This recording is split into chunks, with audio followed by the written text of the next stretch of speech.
but let's see.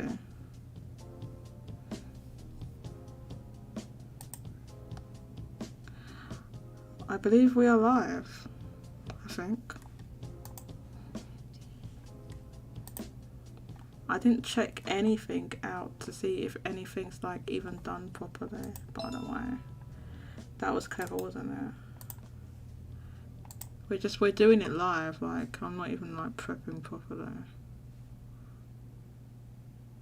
We're doing it live, baby.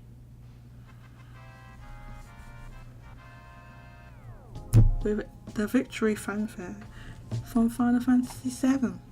Yes, that's right. See you on YouTube, totally not. Okay. Content. I'm just quickly looking at my stuff. Am I live?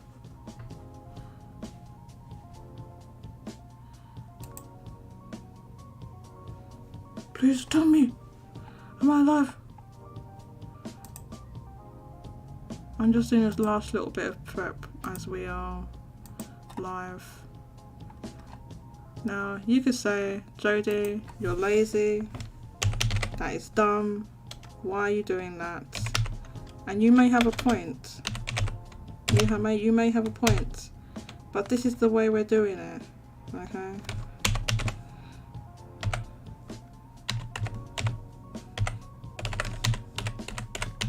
We're doing it the lazy way. I had a pre-show where I did no prep. So yeah. So we're doing it now. That's what we're doing. What game should I put in here? Final Fantasy. Oh, you can't put that on here?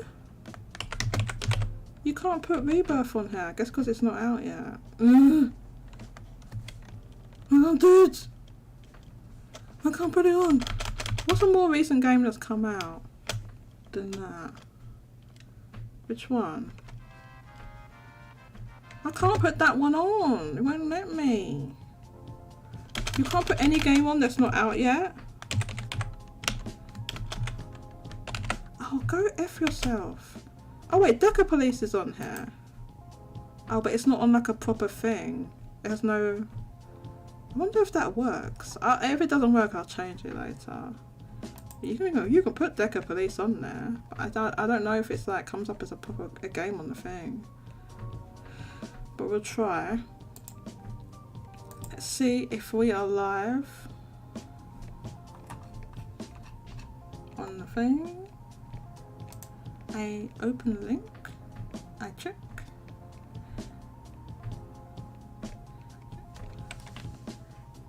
Okay, so it seems like we're live. I don't know how the volume is. Okay. So it seems like we're live. I don't know how the volume is. Hi, Totally Nuts! Totally not working. New game on the shop. Let's go! First viewer! Hit that like button.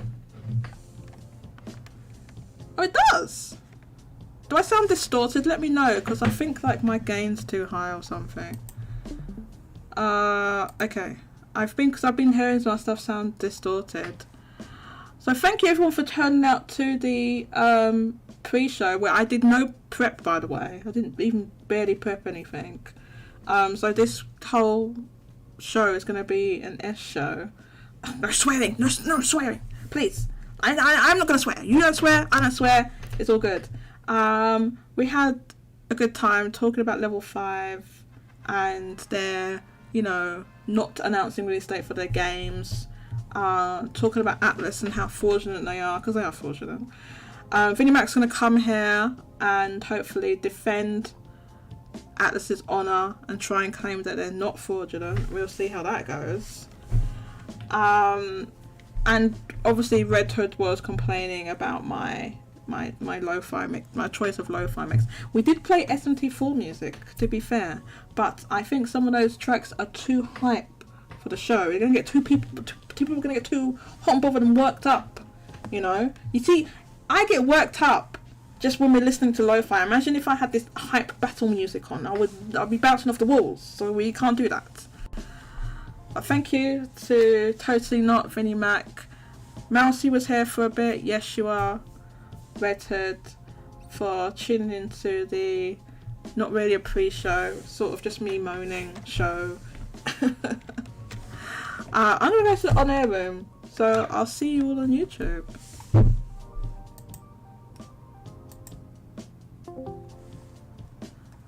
So yeah, I should put a channel status on there. Maybe Mousy can come and write the channel status because I'm too lazy. Where Mousy at? Okay, I should just mention that I'm live. So I'm going to do that now.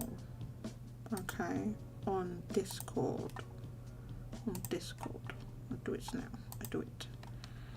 If you're wondering why we're playing this, it's because of Redhead complaining. So every time you complain, then another hour gets added to the Final Fantasy VII Lo-Fi mix. So you bring it on yourself, Redhead. I don't know what to tell you, mate.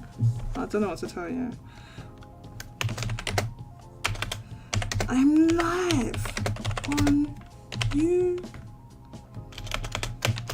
We don't normally do this on a Saturday. With the Game Corner Shop live stream. Is live stream one word or two words?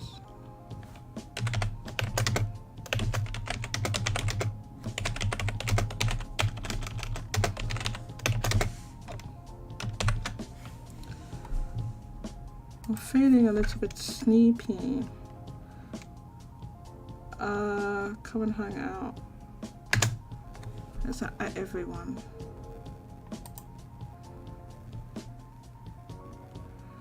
So come through.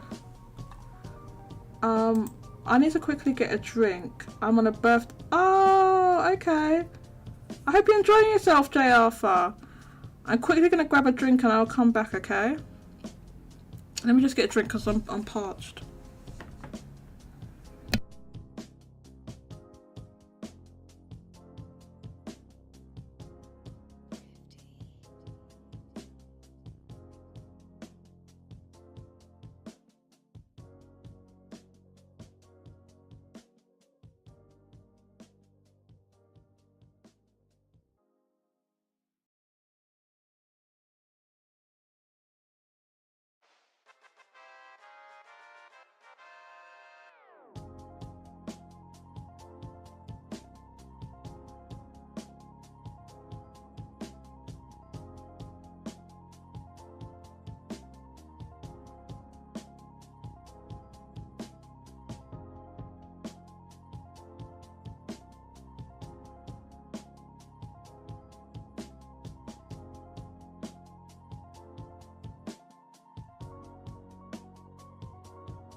I'm a dummy. I got one of the cans of Monster that wasn't like fully chilled and put it into my bottle. So I've got like a not fully chilled Monster right now because I thought it was chilled.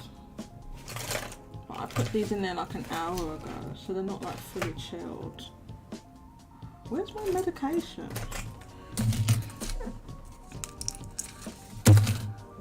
The day off is here, even though they're at a birthday party, so big up.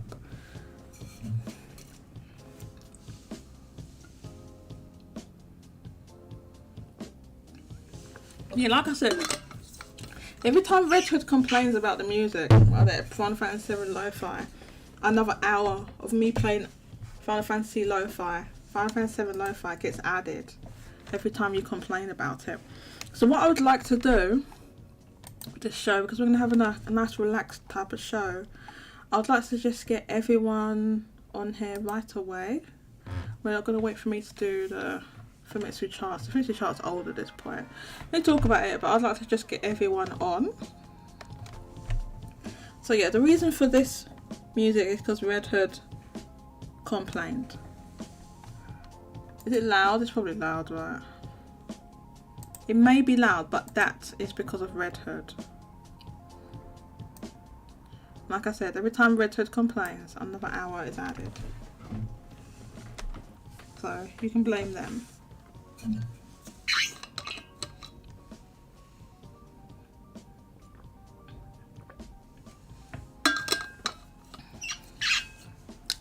Okay.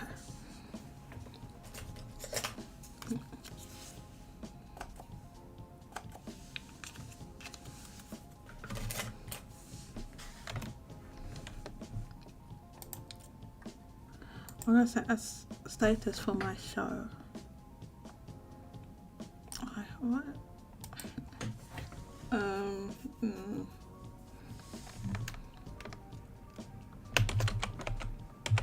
Xbox links and TGS is what I'll call it. Links. So who's ready? Where's everybody gone? Where's Mousy? Where's Mousy? Where was everyone that was just there a second ago? Please hit the like button! Freeman, get in here and defend Atlas! Totally not. Damn, I'm gonna have to leave in 15 minutes. Okay. I don't think everybody able to stay for full shot. Never mind. Don't worry about it, totally not. The VOD will be available for you later to listen if you have time. So have a wonderful rest of your day. Don't sweat it. It is fine. But yeah. But let's do... Okay, so... Let's start the show. I'm going to wait and see who joins me.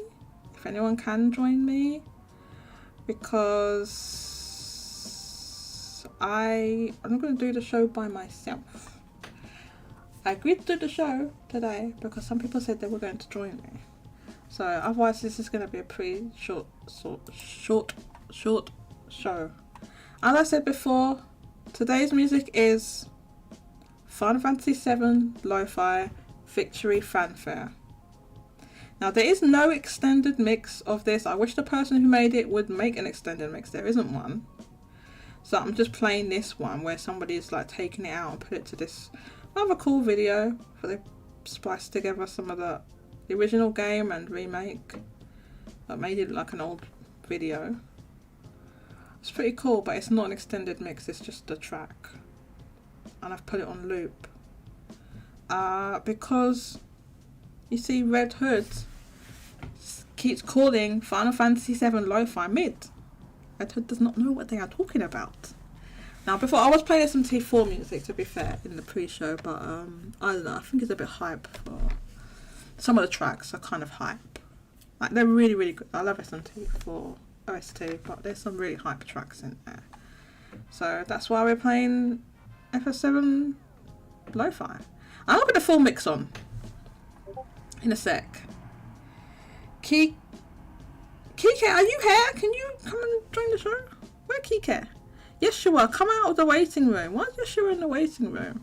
Oh wait, Yeshua's in the waiting room! My dummy, Yeshua wants to come on! What? I'm a dummy! What? I was like, why are you there? I know, because Yeshua wants to join the show.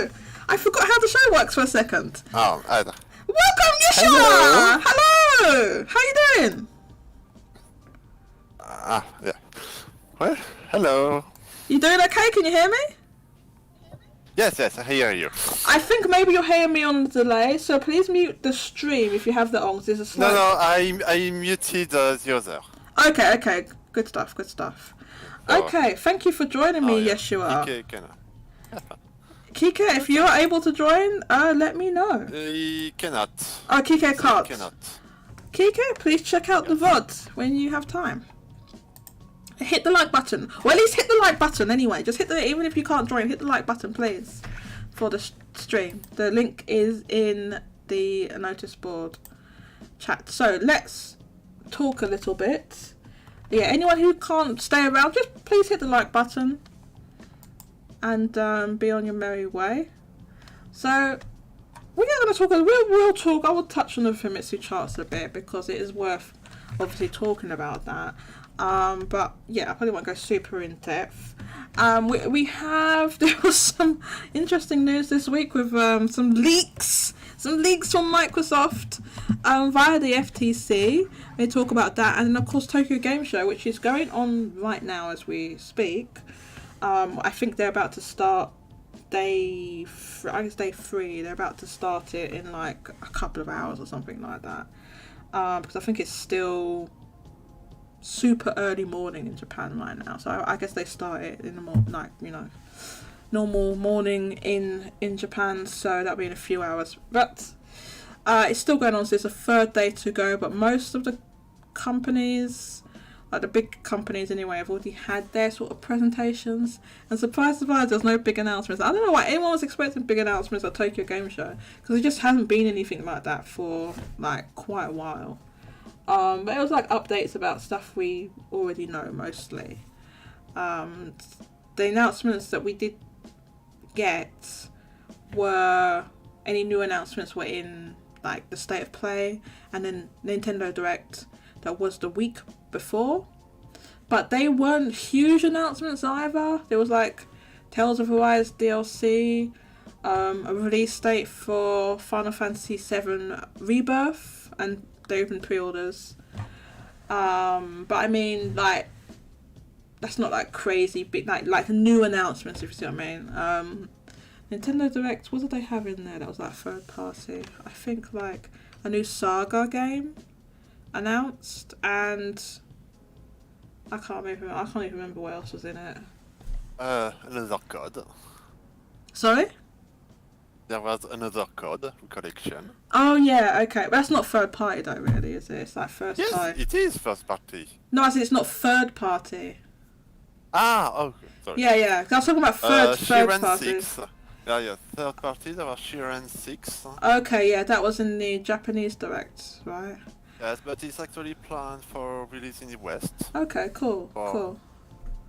It's not officially announced, but there is already an English title, a box art, and an English screenshot. So Oh, cool, it's okay. pretty much official. It's pretty much official. There you go. Shiren the Wanderer. Yes. Cool. And third party wise... No, I don't recall anything else. Right. So, for music choices, these are the choices I'm going to give to everybody right now. Alright. Final Fantasy VII Lo-Fi. Obviously, that's the number one choice. Yes, you are. You didn't give me a mix, so there's no choice from Yes, you are. So it's either that, or... I think the last playlist, you didn't even use it. What? Yes, I did. Go listen to the last show that I did, the makeup show. Yes, I did use it. Yes, you are. I didn't even try it. Yes, I did. I didn't use it. You did? Yeah, go and look at the last show. What the hell? Oh.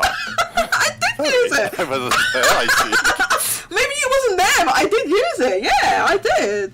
I totally did use it. But yeah. Yes, but I wasn't... Well, no, it's not my problem if you're not there. No, what? Yeah, sure, that's not how it works. If you wasn't there, I used it. So, like, it's not my problem you're not there. I used it, so that one is used up now. We need a new one. Okay, so that choice, we've got Wii Shop music. There's Shin Megami Tensei music for studying, but I haven't like vetted. I can't put these things on that I haven't vetted, you know. I just the ones I've listened to before. Zelda and Chill. I think I put a Kirby mix on because people are annoying me about Kirby. Oh my god, this track's a banger as well. This is from Final Fantasy 16. I really like this one from Final Fantasy 16. Let's play this one because this is pretty chill.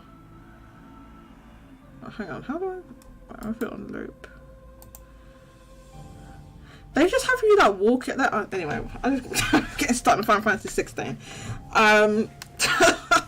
Maybe here all day. We want to start talking about Final Fantasy 16. Okay, but we listen to this track. It's like 4 minutes long, so it's good. We listen to this for a while. So Famitsu sales this week. Yes, you are. There wasn't really many new releases. We had an Otome game. We had the Crew Motorfest. One Piece Pirate Warriors Deluxe Edition. We'll get to that. Super Bomberman R2. And Baton Kaitos 1 and 2 HD Remaster. So, I'll start with Baton Kaitos. Because this game underperformed in my opinion, and I think they was going to do that because Bandai Namco didn't do enough to promote it, in my opinion. Yes. This is a really good track. You can't hear it, Yeshua, but it's really good. Yeah. Yeshua's like, I don't bloody care, I can't hear it! Sorry, go ahead. Yes, I think for Baton Cactus, they made a mistake by announcing it too soon. Too soon? Yes, the game was announced, the remaster was announced 7 months ago. There was a bit of hype when when it was announced, but since there is not any new content in the remaster, there are basically nothing to say for 7 months. Well, that's the thing. That's how you keep the hype or whatever, is that you promote the game. They barely promoted it. They didn't give... Apparently people didn't get codes. They didn't get review codes. YouTube channels and creators. As well. Yeah. But it's easier to promote, to keep promoting a game if you have new things to say.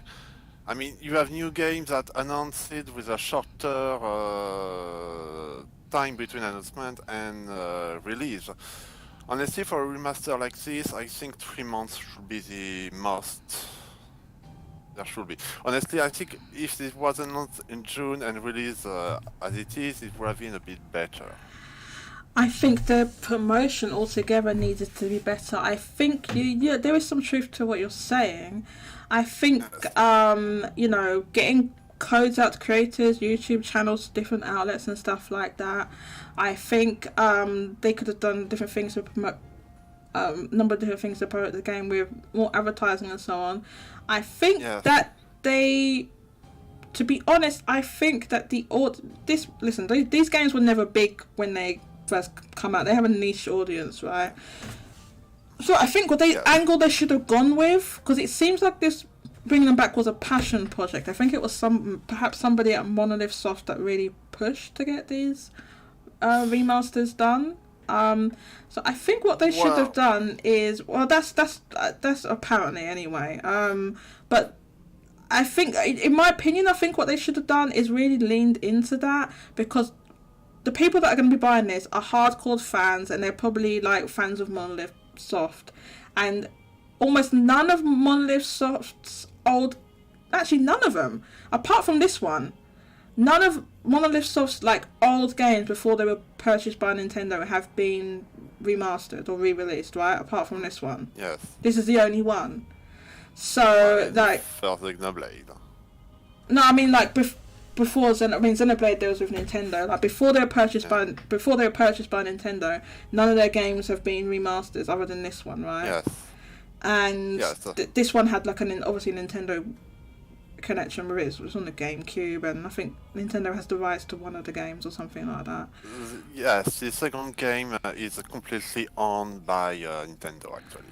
So what I think they should have done is work closely with Nintendo to sort of hype up that Monolith Soft connection, and really like say, oh look, this is from the if they had promoted it as from the creators of Xenoblade, then they didn't promote it like that at all. It came out afterwards that Monolith Soft weren't involved in the development of this remaster, but they were consulted. They had some level of consultation. Mr. Rone worked a bit on it. Okay, yeah. So it seems like Hone may have been the one that kind of wanted these done. He wanted to, but I think there was someone at least at Bandai Namco that wanted to as well. Right. So, like to have a game like this remaster that's already niche and not really promote it more. I think. What do you think, Yeshua? If they had like, I mean, certainly you do think they could have promoted it better. Well, Batten Kaitos 2 is my second favorite game ever, so of course. But honestly, I think that Nintendo was not too interested in it. I mean, they knew it wasn't going to sell that much. Yes, because honestly, this second game is property of Nintendo, and they let Bandai Namco publish it. So yeah, they let Bandai Namco publish it. The other thing is that I think a PC version was rated. In South Africa, yes, and as far as I know, it's the only market where the PC was rated. So it's difficult to know if it's a mistake or No, if it there won't will be. a PC. No, the games aren't rated by mistake. They have to pay for the rating, so they're not rated by mistake. So there definitely will be a PC version, but it's like So far, there is only South Africa that is rated for PC. So I'm not sure it's very expensive, and it costs them money to rate the games aren't accidentally rated. no. I've never heard of a case of a game being rated and then it just not releasing. It usually always is because the publisher has to pay for it. Well, to be fairly honest, if for releasing for PC, rating is not needed. So, well. But you said whatever. but it was rated for PC. I think rating is needed. For PC? No. So then why was it rated? You know, but you have plenty of PC games that release on PC on Steam worldwide and has no rating. Aren't those in early access? Not even early access, full release. Huh? Right. Well, this one one was rated, and rating, regardless of whether it's required or not, it was done, and rating does cost money. It's not free. So that's the thing. If a publisher's spending money, then. But anyway, regardless, it was. It's let's just say at least we think there's going to be a PC release. We don't know when. It could be quite a while. But then, or it might be canned if they are not happy with how this Switch version said or anything. So that's possible, I guess. But I let's just say, either they should have done it this way. They should have. Either you work more closely with Nintendo, and hype it up as a monolith soft game and all of that, or if they weren't going to work closely with Nintendo and it's going to be on PC anyway, then you have the PC version day and date, unless there's some sort of like exclusivity contract to maximize sales. Because now, if this game didn't sell well on Switch, they barely promoted it and give out codes, what do you think's going to happen with the PC version? That's going to tank. So that's the issue, but. And there was no physical release in the US region in North America. Now they did release one here in Europe. I have one. So but it was very limited. It was I managed to get one. I got it just from Amazon. Well, I got a collector collection, so I didn't need one. You got a collector's edition? Yes. For this game? What collector's edition? There wasn't one. Yes, there was one in Japan though. A collector's edition? Yes. What? No. Where did you... What? So it's a game in a collector's... What's in the collector's edition? There was a collector's edition. It was only sold through the Asobi store in Japan. Through the what store? Asobi store. It's the Asobi official store? Bandai... it's the official store for Bandai Namco. Well, I didn't even know that was a thing. Yeshua. Nobody told me. I didn't know that was a thing. I have to try and get one now. They're probably all sold out. It's too late. It's too late. Sorry. There is none. It's all out. Oh, well, if you can post some photos of it, that'd be cool. But why don't you let us know what's in the collector's edition? Why don't you tell us what was in the collector's edition? Yeah. Well, I can. I posted a few screenshots on your Twitter. They're not very good. I'm barely on Twitter. You're gonna have to post them into the Discord, and I'll show them on stream. But yeah, so they had a very limited collector's edition that I never bloody knew about. What are we talking about? We're talking about me not knowing about there was a collector's edition for that they exclusive to for Baitan Kaitos. That was exclusive to the goddamn. Where did you post that? That was just exclusive to the goddamn Bandai Namco store in Japan. That they never promoted. How I didn't even know that was a thing. Yes, you are. I'm a little bit annoyed. I'm not gonna lie. They made a Twitter account for the remaster, and I follow it. Okay, well I never saw this. So here's the photos. Oh, these are really nice. Oh yeah, this is really pretty. I really like this artwork. So we have like I guess is this a poster and they No, actually it's the box. Art cards? Oh, that's the box on the left, on the right. Yes, that's a little something on the I don't know how to call that in English, but you could put a document on this thing on the left and chicane oh man, did you on the right. Did you take these photos with a camera phone from 2005? I need to know. There's a mini art book, yes, mini art book. Keyring. Did you get a deck of cards for it? Hmm? A deck of cards. Yes, there's a few little cards. This is straight BS. I didn't know this collector's edition was a thing. Especially the more niche it is, the more I want it. This is how it works. When it's, I get really weird and start coveting things. I start coveting things. I get really weirded out, and I get really covety. So I'm coveting this now, because I know it's like a sold out thing that you can't get. But I have anyway. I have the UK copy of this, I have the UK copy of Barton Kaitos. I'm just glad. They didn't do it in North America, but there was physical, so we do have it. So Prosperity, they did like clean up tidy up the models and stuff. They redid some of the models in the game. If you look at it side by side, they look different. So very nice. Thank you very much for that, Yeshua. Thank you for telling me about this collector's edition after the fact. No, I can't get it. Thank you for that, Yeshua. Okay. Low key annoyed. Well, if you were interested, you should have told me. I would have told you. How would I know? How would I know to tell you that I'm interested if I didn't know it existed? You should have. How would I know? How would I know? Yes, you would. And he took his pictures of a camera phone for 2005.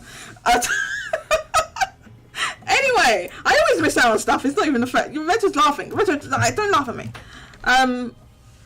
Yes. So that's the first thing. So yeah, and we're talking about Baitan Kaitos and how that did. Not great. I thought it was going to sell about 10,000. It underperformed my expectations. Well, the collector edition is probably not accounted. That's true. They probably didn't make those many of those to start because with. Since it's a Bandai Namco on stores, they're Mousy, we are not. It doesn't change much of anything, but yeah. Mousy, we're talking about Barton Kaitos, not Fantasian. Fantasian was... It's not been rated for PC. There was like a listing that was a Steam page that was leaked or people saw, but there's been no further information since that. So we're assuming that there will be a PC version. So even if there was only a Steam version, that'd be wonderful, because that game is locked on Apple Arcade to now, meaning that you need a subscription to Apple Arcade. You cannot buy the game, and once your subscription to Apple Arcade has ceased, your access to the game ceases. You can't even just buy it on Apple's store. So you can't even just buy it. It's literally locked to that subscription service. So even if it's not released on consoles, even if there's no physical, it would still be great to just have it on Steam, even though there's issues with DRM and all that type of stuff, but that would be better than nothing. Let's put it that way. There's a lot of people that wanted to play that game, that are very interested in that game. I've seen reviews and footage of the game. The game looks really good, and they put a lot of effort into making it. So yes, yeah. So JF says, I know Hone, the guy who supervised the collection, wanted to do another Barton Kaitos, but since it's a Namco IP, it's as good as dead. Yeah, it's not happening. Now, if we're talking about fraudulent companies, Bandai... Never say never, though. Listen, Bandai Namco are fraudulent. Right? This is one of the main reasons there's not going to be another Baten Kaitos. Bandai Namco are people say pretty fraudulent. We're lucky to get that. We're lucky to get that. That's what I'm saying. So this game sold. Let's have a look here. 7,975. So almost, you can call it 8,000 copies, but that's still.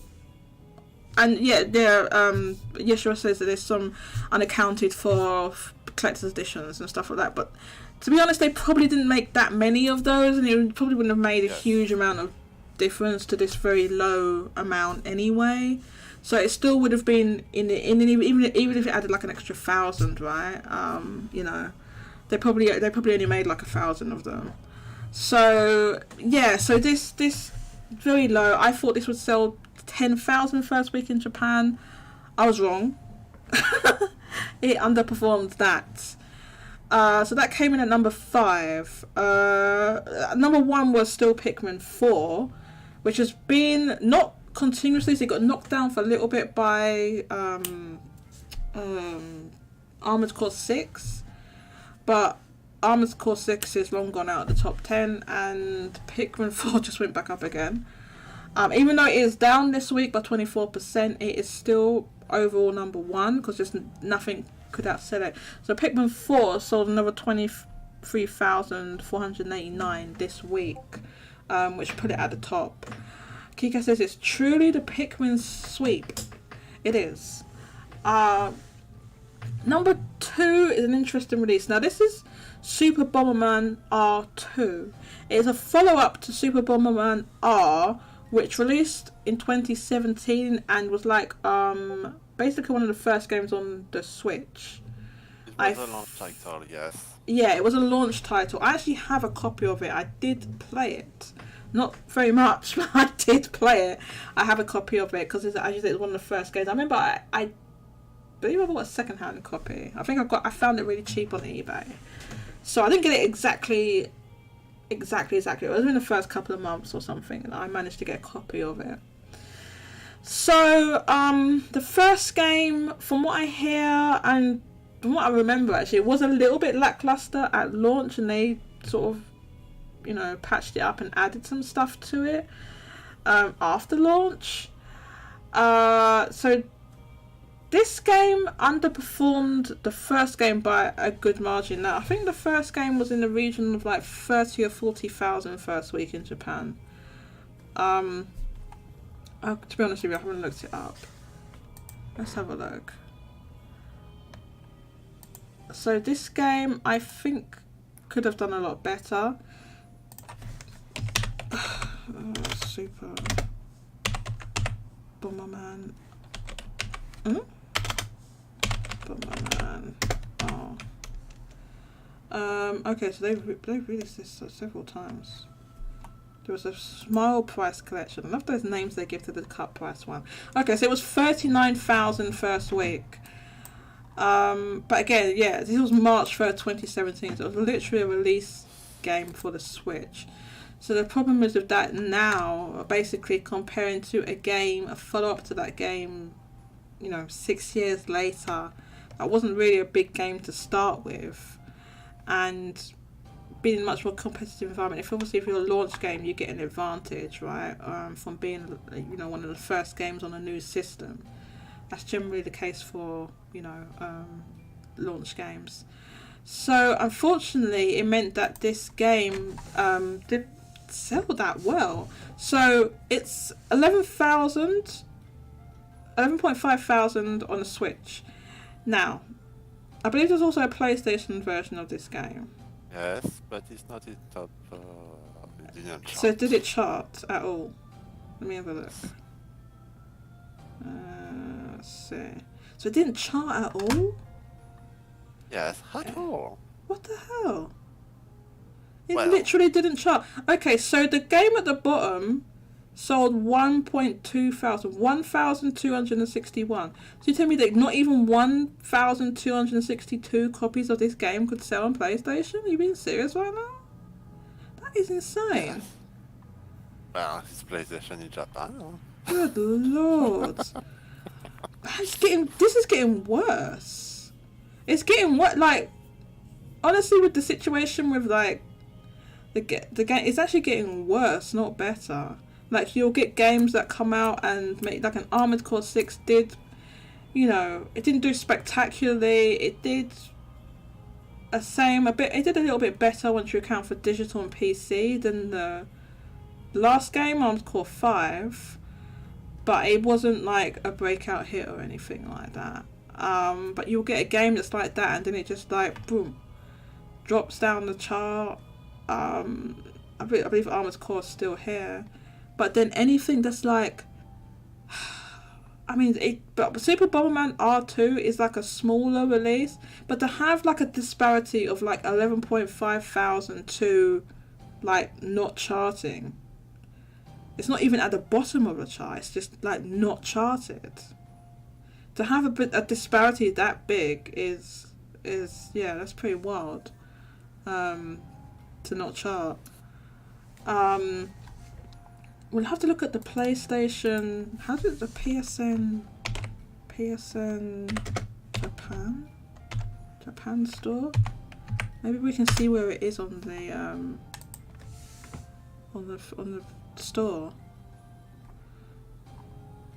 to see if there's okay. So look, it's here, but that's not the chart. Let's look at the chart. That's new releases. This is the top 10 in Japan. Or top 10 played games.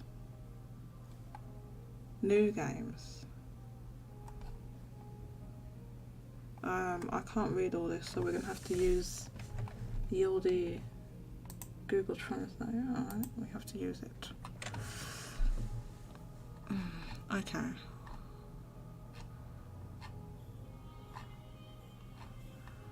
Where do you just get, how do you get into the all bit? Like just all, where is that? All games. Is it under here?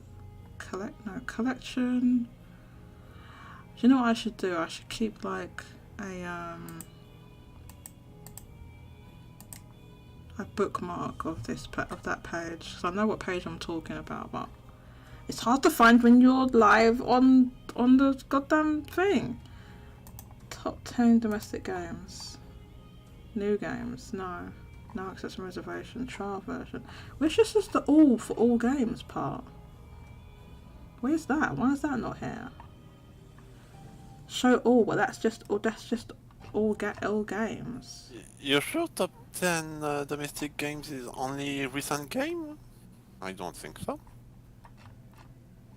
Top 10 domestic games include. The problem is that includes free to play, and that's not this. It's just it's just showing them, but you can't. There's no all list. And so Super Bowl. Anyway, Resident Evil 4 is in it. Well, let's put it this way: Super Bomberman R2 is not in this top 10 domestic games. Yes. So frankly, it's not a good sign. And that includes Genshin Impact is free to play. I think eFootball is free to play. Fortnite is free to play. Resident Evil 4, do you think it's still selling much on digitally in Japan? Is what, sorry? No, but Resident Evil, the remake of Resident Evil 4, which was released in March, is in the top 10. Do you think it's selling a lot? So unless it's on sale? I don't know. The problem is, right, is what I suspect is going on, is that the sales are so low that games like we've seen like games that are like digital only games, whatever, that get into the top 10 or the top 20 or whatever, digital only kind of like indie type releases, and then older games that were out a while ago. And I think it's just because my suspicion is that the game sales, instead of being like this crazy high 80-90% digital rate that people thought up in their heads, I think it's the opposite. I think the digital rate is like kind of low.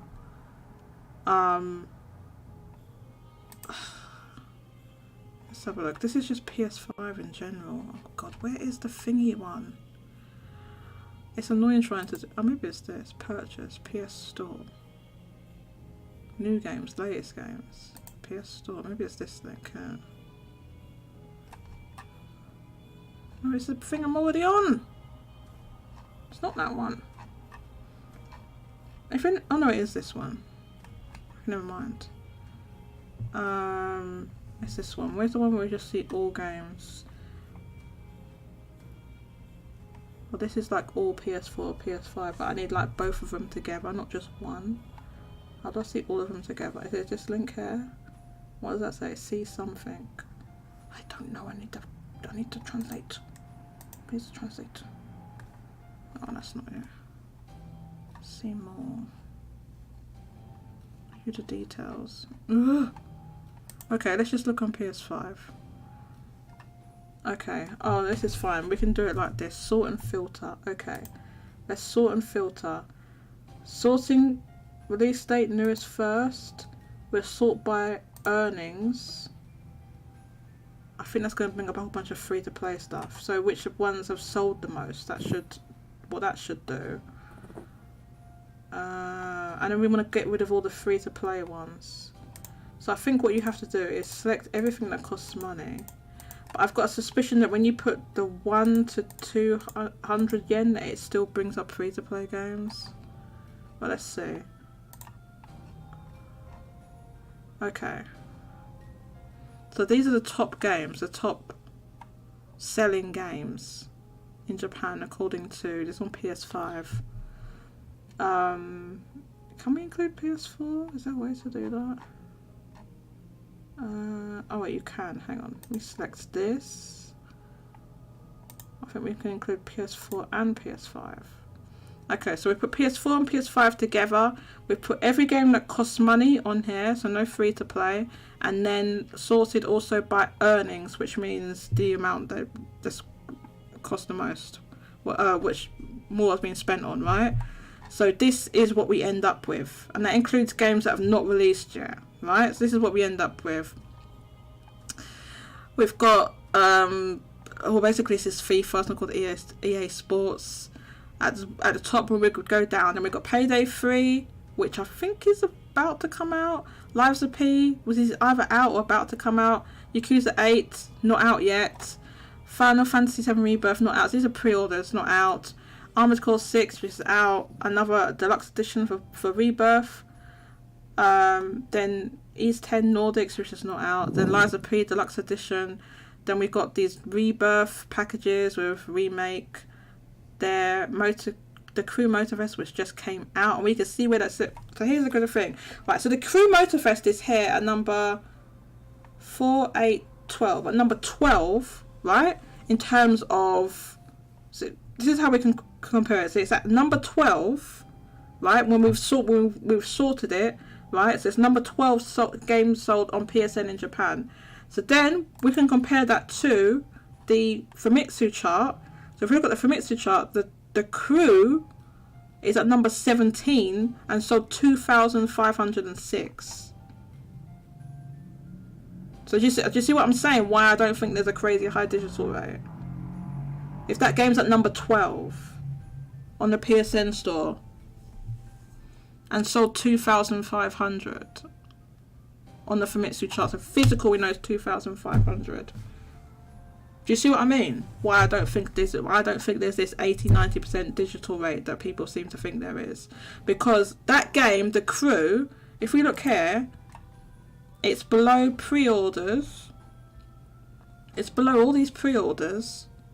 It's below Armored Core 6, which already came out, which is already out, and it's below these various pre-orders. The Armored Core 6, where's that on the chart? It's the number 6. Huh? On this chart. Huh? Yeah. So on the Famitsu 12, chart, it's number 12 and number 15. They're combined on the PSN chart. So combined, so this is 3,719 plus 3,318. So 6,000, 7,000. So about 7,000 physical copies. And then here, that is at number... Wait, is that the top? Yeah. It's at number 6. on the PSN chart. So if that game sold 7,000 this week, is at number 6 on the PSN chart, and Motor Crew, the Crew Motorfest sold 2,500, is number 12 on the PSN chart. Do you see what I mean? Why I don't think there's a crazy high digital rate? Because this game that's new should be higher. Then if it's got a really high digital rate, it should be the Crew should be higher. Yes. It should be above Armored Core 6. If the digital rate was high, I think most of the stuff that's charting are pre-order anyway. Yes, so it means current game are pretty much not selling anything there. Yes, so I don't know how to filter pre-orders out, unfortunately. Can I do that? There's price, release date, newest, oldest, first. No, because if I do that, it's gonna change the order, what it's earned. Yes. I don't think I can. Go below. Go below on the. Oh, you can only set price. Yeah. If I sort by price, it will just sort by price. We won't see the. That's for release date. Yeah. I don't think you can filter out pre-orders. It can maybe below you can exclude on the release date. No, below. Go put the bar down where you have the price, so you can check the price. Maybe you can check. If I sort by release date, it's going to. No. Go below the little bar. Go down. Yes. Continue. Down. Keep going down. Again. No, continue. That's the bottom. Yes. Expand the release date. Oh, no. This way. Not jar. This? Oh, okay. So we got new arrival to be decided. New arrival to be. What is. New arrival. That's just going to be like new games then. Yeah, new release. Which is what it's done. Yeah, so now Super Bomberman are shut up the chart because I sorted by new arrival. Yes, it is. On the 12th position? To be decided. I mean, to be decided is probably pre-order, I imagine. Yes. No, actually. Maybe this is all. These games aren't out, so maybe it is.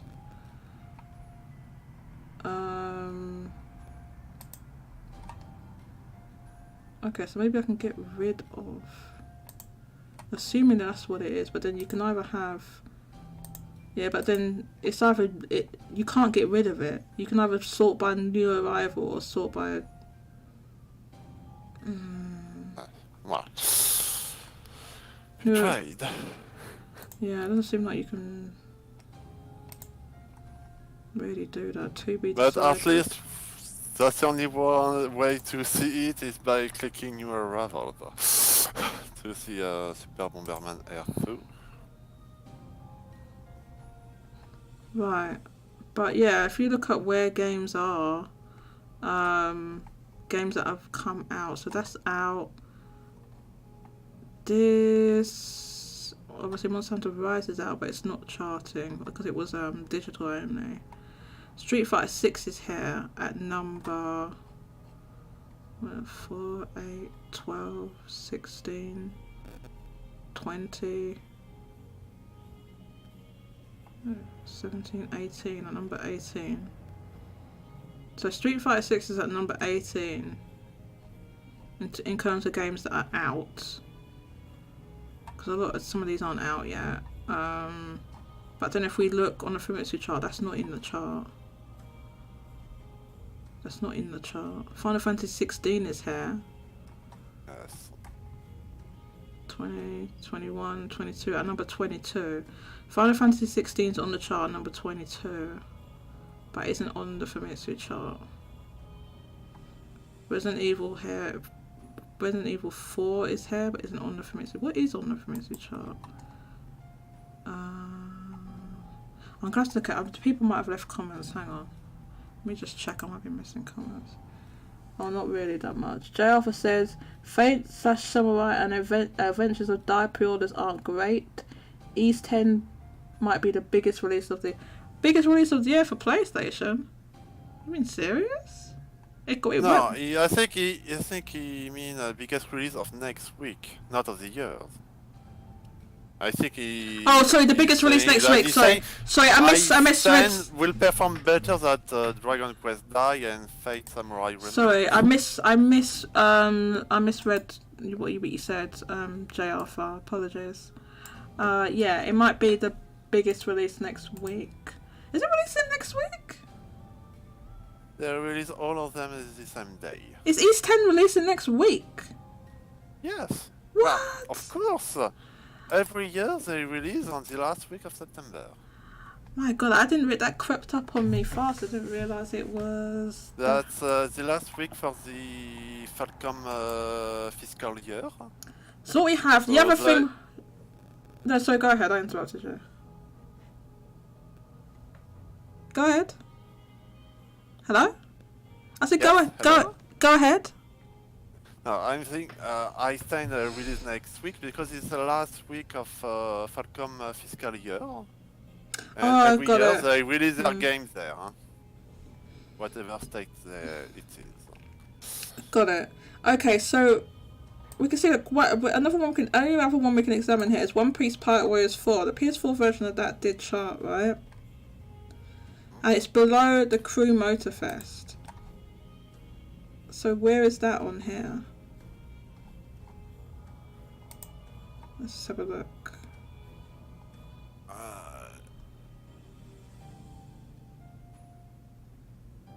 I'm looking for it. Well, here's Super Bomberman R2 all the way down here. Let's see. Super Bomberman. I'm looking for One Piece Pirates Warriors 4. Yes, I know.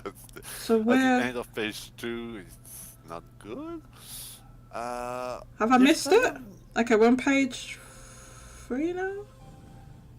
Yes, but I don't think digital sale will be very high because it's a release with DLC included. I know that, but it charted. Yes. So I'm just seeing where it is because there's hardly any games I can four or five games that charted that I can even compare to anything. So that's why I'm just looking to see where it is. And oh my God, did I go past it? I went past it, or it's just like. No, I didn't see it as well. So. No, I think digital sale are pretty much none at this point. Okay, so yeah, I can't find it. I'm gonna have to change this music because I love this track. I've been playing it for too long. So you don't have to moan at me. Everyone moaning at me for playing too much Final Fantasy VII Lo-Fi, and just for that, I'm gonna play Final Fantasy VII Lo-Fi. Where is it? Because people are moaning. Where is it? Where's the Final? Right. Specifically because people keep bringing it up. Right. Yeah, I can't find One Piece Pirate. It must be really far down. Yes. What the hell? Okay, what was the other guy? It's taking me too long to find this. I'm on like page 8 now. And I haven't seen it. And it's below a whole bunch of very old games. Oh, here it is! Oh, no, it's One Piece Odyssey. Oh my God. Is it below what? Okay, I can't find it. It's so low I can't even find it. What was the other game that charted? So there's One Piece Pirate Warriors 4, The Crew, which I already looked at, and then Armored Core. And then that was it. So I can only look at what is there in the chart. Oh my God, what charted last week? This is terrible. On PlayStation. Let's look at last week. That's all there was. The Crew, One Piece, Armored Core, and that's all. Okay. Let's look at last week. Let's give this platform a chance. Let's have a look. Okay, so we're gonna look at last week's sales. We're gonna look at last week and see. Okay, so this is last week. So we had obviously, Armored Core is there. The PS version, here we go. Here's a good one. The PS4 version. I don't think there was a PS5 version. So the quintessential quintuplets released last week. So did NBA 2K24, and that's it. Okay. So we had the quintessential quintuplets. 5 Promises Made of Her. Well, at least that's the English name. And then Armored Core 6 we know about, and then NBA 2K. Okay, so let's do this. Let's go back. Look, hello J2. We are trying to see if there's this crazy high digital rate that people keep claiming that there is on PlayStation in Japan, which I'm demonstrating that there isn't, because you can compare the games here with the games on the Famitsu chart, and you're seeing about the same thing. So, NBA 2K24. Let's have a look where that is. Like, it's here. At below Street Fighter, so it's at number 19. It's at number 19 right now. So although this was last week, so it's 3,180 physical, and it's at number 18 on this chart. Although that includes pre-orders, right? So, you know, includes some pre-orders of things. But it's still not crazy high, right? And what was the other game? The quintessential quintuplets. Now, I did not see that game on here. Let's have a look. The quintessential quintuplets. That seems exactly the sort of game that would sell gangbusters on PlayStation. I'm sure. I'm absolutely positive that it would sell like absolute ton. Is it a visual novel? People love visual novels on PlayStation. They love sitting on a 4K system with their big 16-inch television playing visual novels. That's what they love to do. Did you know that, Yoshua? People love it. I don't think we don't know that are selling too much on PlayStation currently. On Vita a bit, yes, but on I'm joking. 5? I'm joking. Ah, okay. Right, okay. I'm looking for this goddamn game. What was it called again? It's Quintessential Quintuplets. Let's see, I'm looking through pages and pages of PSN chart Japan. It was a week ago. I know it was a week ago. I know it was a week ago. It was a week. Yes, but that's all we can do is look at. Legs are terrible. What we'll do in future is we'll look at this every week so we can see things as they come out. That's what we'll do in future. But right now I can't do that, unfortunately. I guess you could maybe the Wayback Machine would just be a way to do it. Anyway, look, I can't find this game. Alright, I'm gone really far back in pages and pages and pages and pages. Even if it was a week ago, like, it's to be this low. Well, it's a very niche kind of game, so Quintessential quintuplets. So in future we will look at this. We will look at this weekly to so people say no, this is crazy high digital. Is there? no, they're not. It doesn't seem to be from what we're looking at. You can compare the. Well, I saw Hackers too. What the hell? 15,000 yen? The premium edition is 15,000. 20. What the hell am I even seeing here? Soul Hackers 2 Premium Edition 25th Anniversary Edition PS4 and PS5 15,000 yen. I'm trying not to swear. I am trying not to swear. 15,000 yen. This game is over a year old, and they're charging 15,000 yen for the Premium Edition. Have they lost their minds? Yes, digital. Digital Premium I'm not digital Premium Edition. It's 15,000 yen. Yes. This is what I mean about this goddamn company.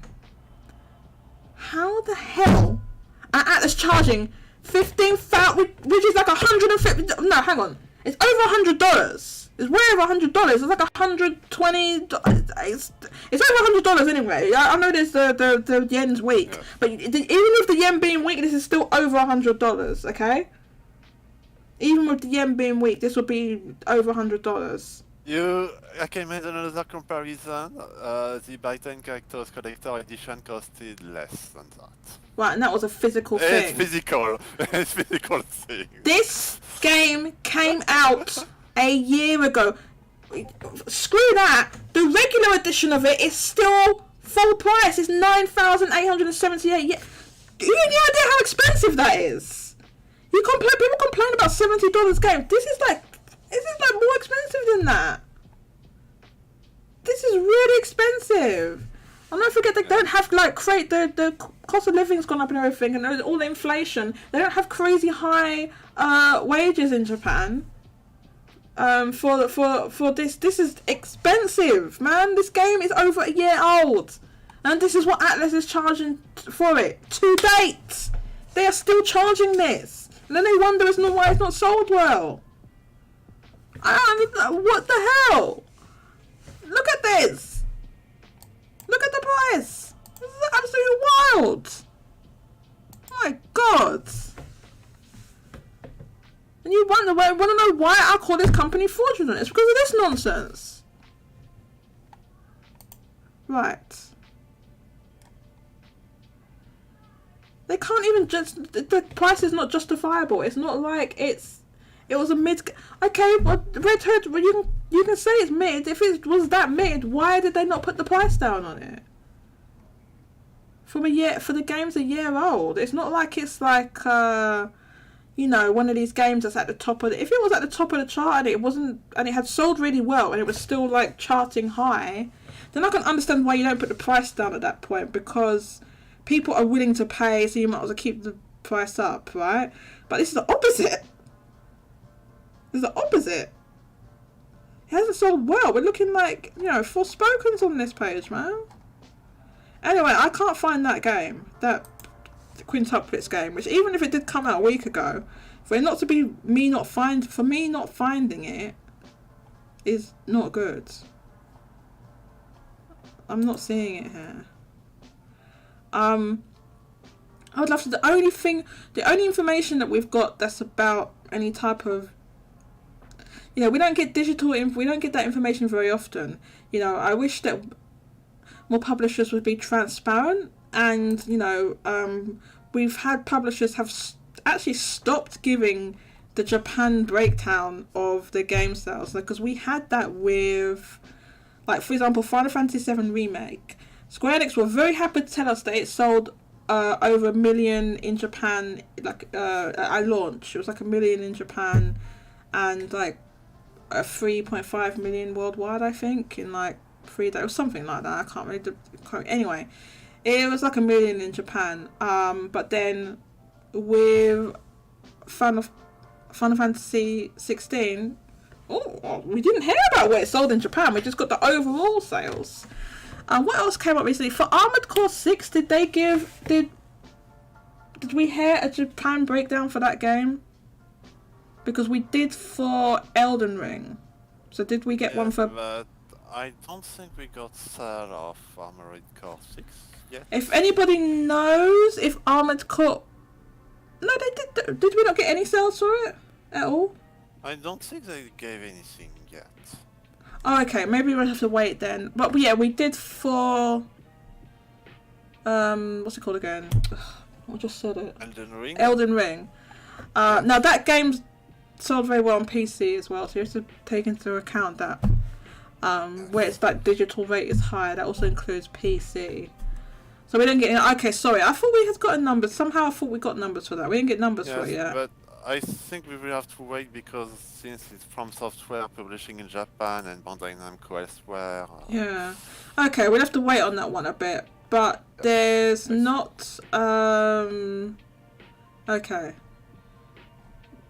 I don't know. Either I skipped part of this game, or this game absolutely tanked.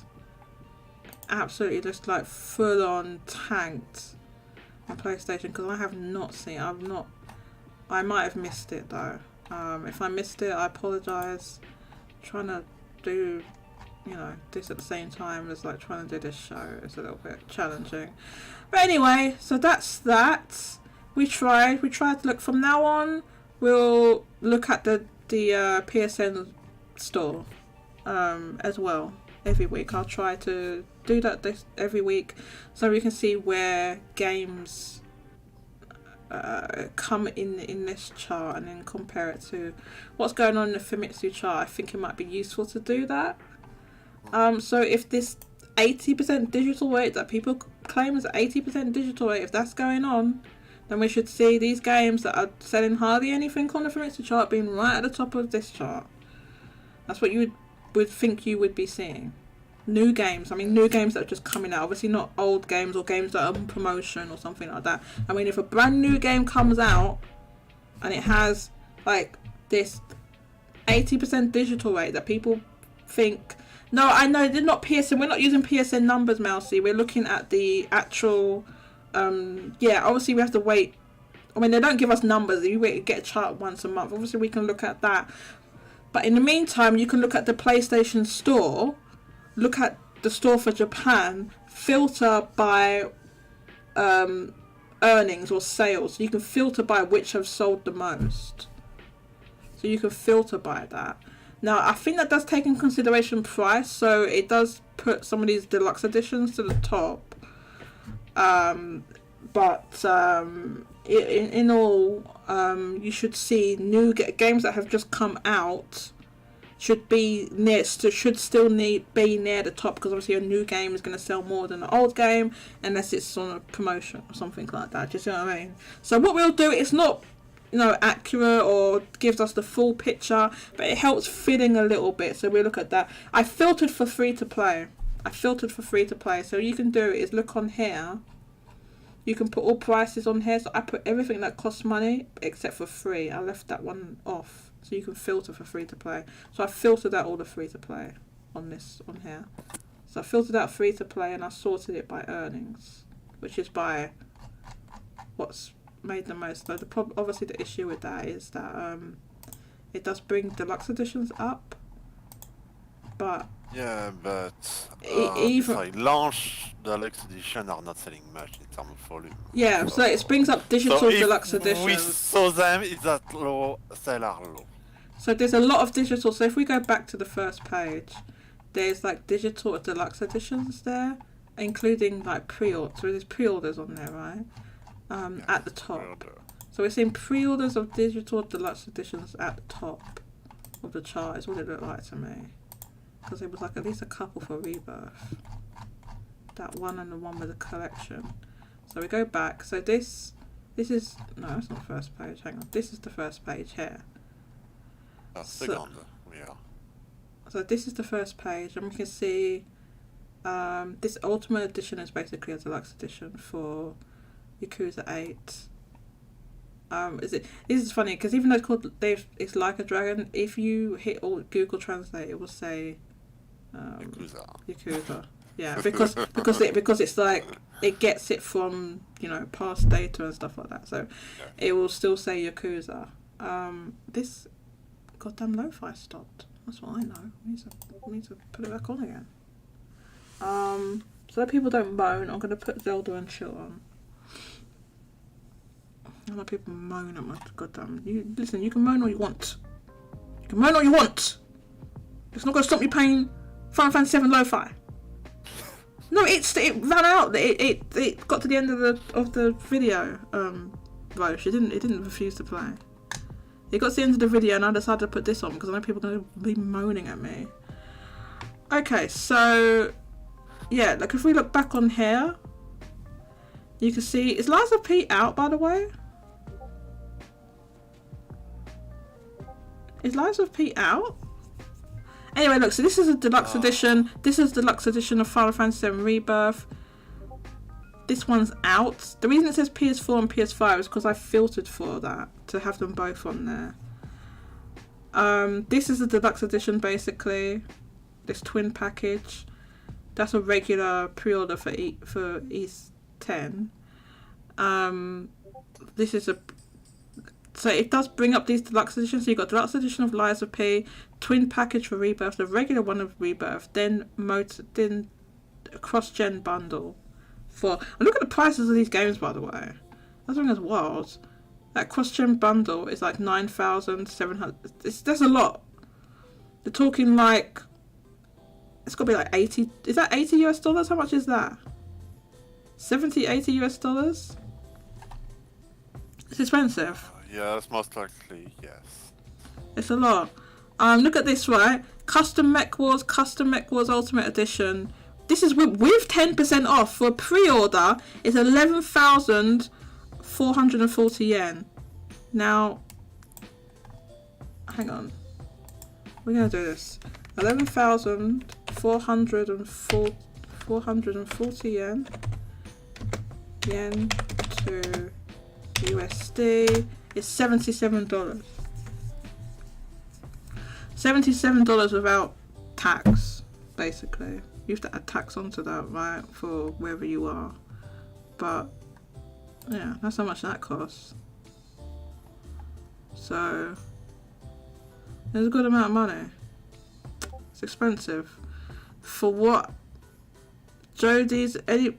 Well, hold on. What was that about shirtless Sephiroth? Wait a minute. What did you say? Anything with shirtless Sephiroth heats Jodie's sweet spot. Now, why did you just say that randomly?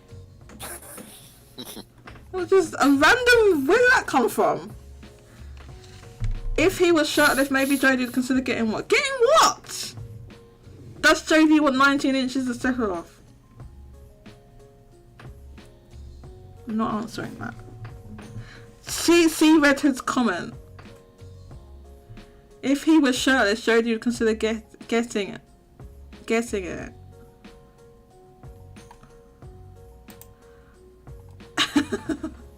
Yeah, but why did that come up? Why did you start talking about that?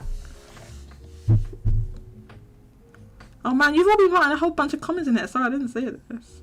I sleep. I smack you in the face, Kika. How about that? That'll wake you up.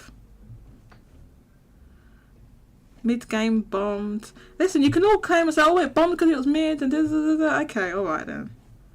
The PC Collector's Edition. Of what? Oh, okay. Look. He's not shirtless in it, so this is a moot point. It's a moot point. Why are we even talking about this? Because he isn't shirtless.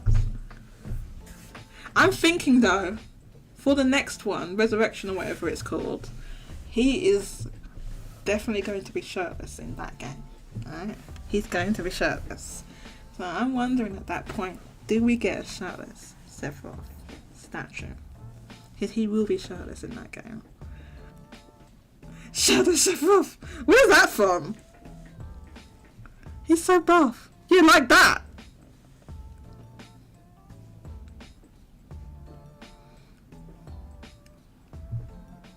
So I'm looking at this in the I'll show this on stream. Everyone deserves to see this.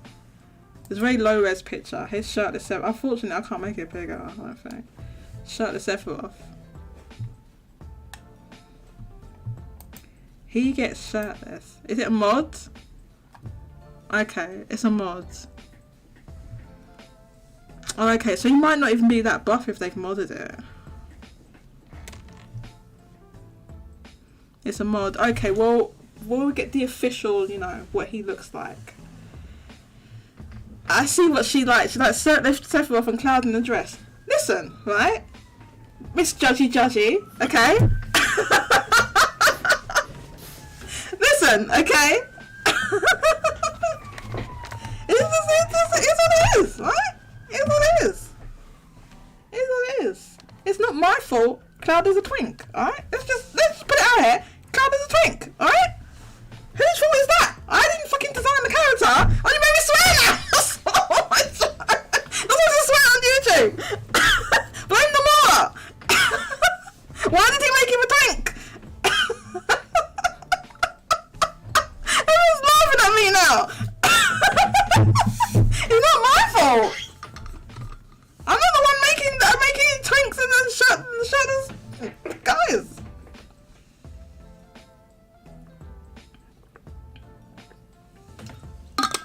Anyway, you distracted me too much. Look, alright? We're not here to be talking about Cloud in the dress and shirtless Sephiroth. If you keep talking about it, and you know what's going to happen. I'm going to put on Final Fantasy VII Lo-Fi. So you stop it right now. I wish I could show that on the stream. I'd have to. Oh wait, no, I can. I think I can. Hang on. Wait, it opens up the site. This is very low res. This is another mod for Final Fantasy 7 because that scene obviously never happens. Cloud does wear a dress though. Cloud does wear a dress. Okay. So when we need entertainment, we will open that up. There we go. Those are mods. Anyway, oh God, I'm so distracted now. What were we talking about? Yeah, we was talking about these low digit rates and these crazy prices they're charging. Bear in mind, Final Fantasy 16 is here on this chart, but it's not in the Famitsu chart anymore. So I think comparing the Famitsu chart to this will give us a good ballpark, because if a game does launch and it has a crazy high digital rate, it should be going above all these deluxe editions, that's for sure. So, the only quick thing to mention is the hardware for this week was down on last week. So the Switch sold 71,500. Last week it was 80,000. The PS5 sold 38.6 thousand. Last week it's 43.6 thousand. So it's down like 5,000. Xbox sold 1,670. Last week it was 4,375. So it was down a lot. And I think it was also down when Starfield came out, which is a little bit concerning. But it will be going up because there's like an offer that they're doing timed with TGS. They did last year as well, and it made the sales go up. So I think it's like, is it like 5,000 yen off or some amount? I can't remember. Yeah, no, maybe it's a bit more than that. Is it 5,000 yen? Maybe you get 5,000 yen off. Or so, anyway, something like that. You get some amount of money off a Series S. So, we should see the impacts of that in the coming weeks. The PS4 sold 383. Last week it was 828. And the 3DS, I don't know why the head it's being tracked. So 21. I can't. It's the last year.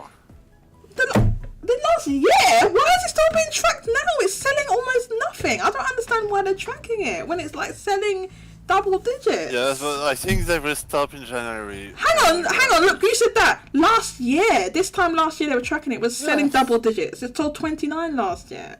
So what are we doing then? What is so wild? I actually want to play Final Fantasy 7 Remake right now. Gotta see my bae. I know, exactly. See, J2 wants to see Cloud in the dress and shirt the Sephiroth too, exactly. So I rest my case.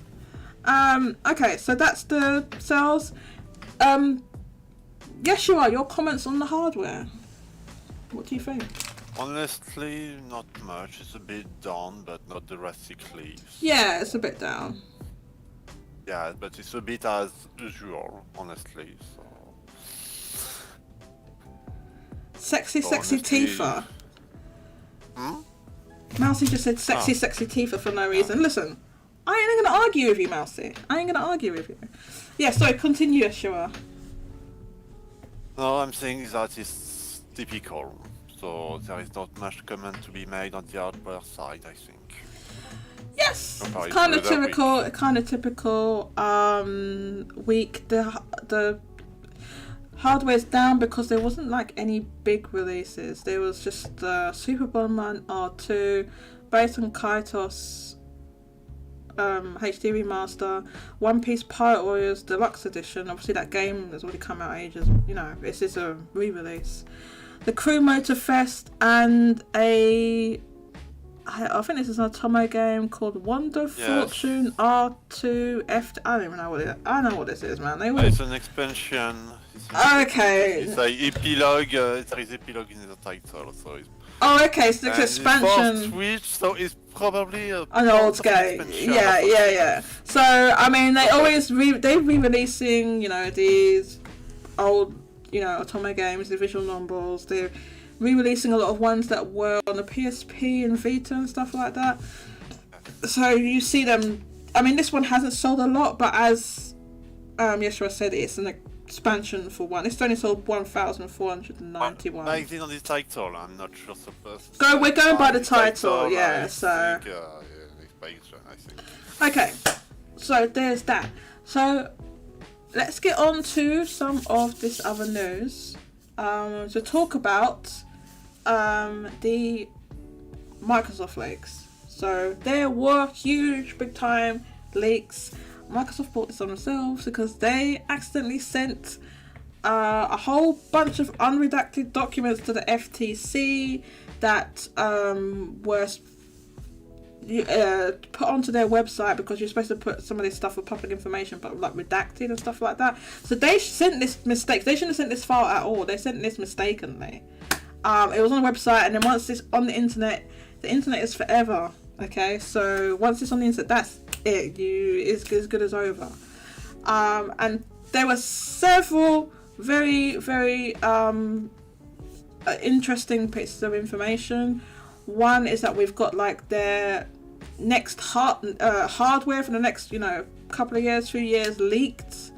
So we can see their kind of hardware plans. Obviously plans can change and stuff like that, but it gives us a broad idea of what they're planning for Xbox in terms of hardware controllers, and their plans, at least on paper, going forward into like 2030, I think, what they want to do. And it says they want to be market leader by 20 did they think they were going to be market leader by 2030? Did it say that by 2030? And then also, an email that exchange that Phil Spencer had with his colleagues discussing their desire to purchase Nintendo. Okay, Microsoft's desire to purchase Nintendo. Not saying that that's going to happen, obviously, because these emails from back in, I think, 2020. But yes, obviously Microsoft would love to purchase Nintendo. Now, I'm getting some people shouting at me in the Discord live chat. I'm going to go look at it.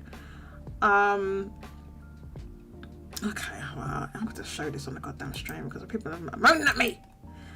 Okay, how do I do this again? Oh, I've got to set up this thing. Oh, this is so annoying. Hang on a second. Keep your pants on. Hang on. This one and this one. Do not put anything. I hope is there anything rude in here? Is there rude stuff here? Because I can't show it. Keep it all safe for work, please. So we have a GIF. J2 says that's got to play my bae. Okay, that's your bae. I ain't gonna argue with you, J2. You do not see me objecting. Sexy Tifa. She correct. A random gif of some random guy saying correct. Tifa best girl. Erif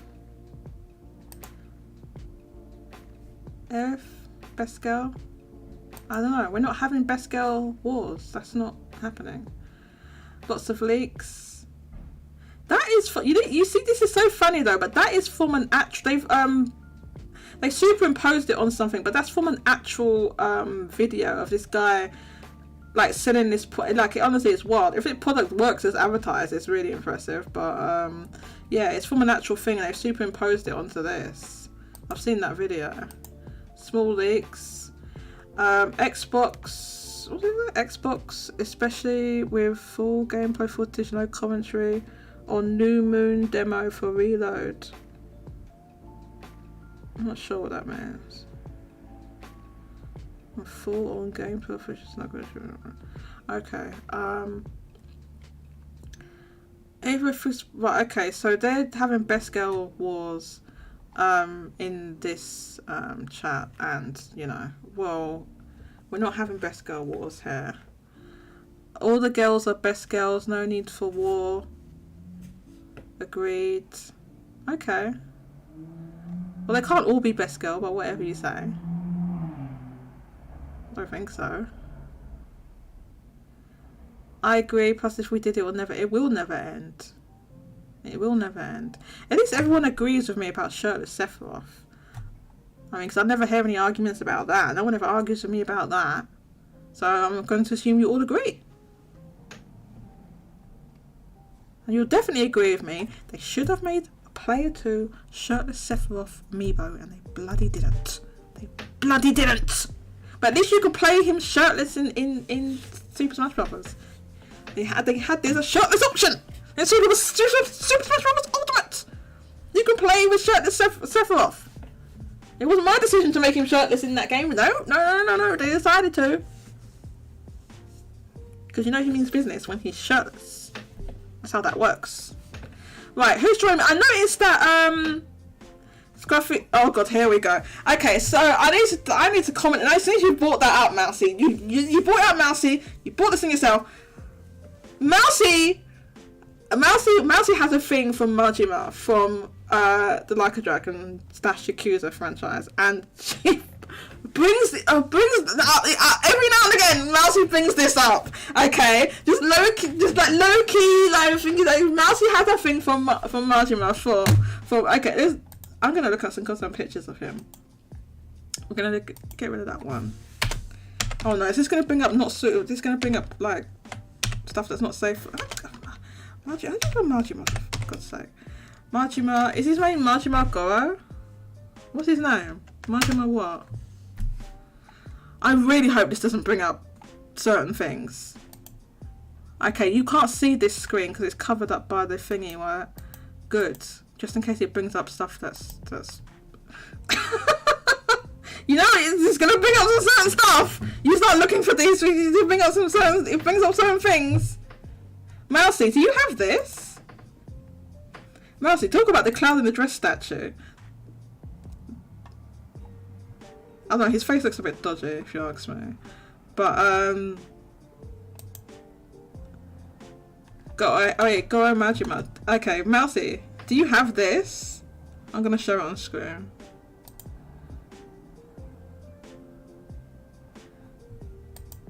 Hang on. Oh god, how do I do this now? Mousy, do you have this? I'm pretty sure you don't have this because you would have mentioned it. Do you have this? Mousy? Can you look at the stream, Mousy? Do you have that? Do you want that? It's $200. I don't know, I think his face is a bit dodgy, but is Soul Hackers Do Premium Edition $20 on PC? Really, J Alpha? Mousy doesn't have it because you're... Woo!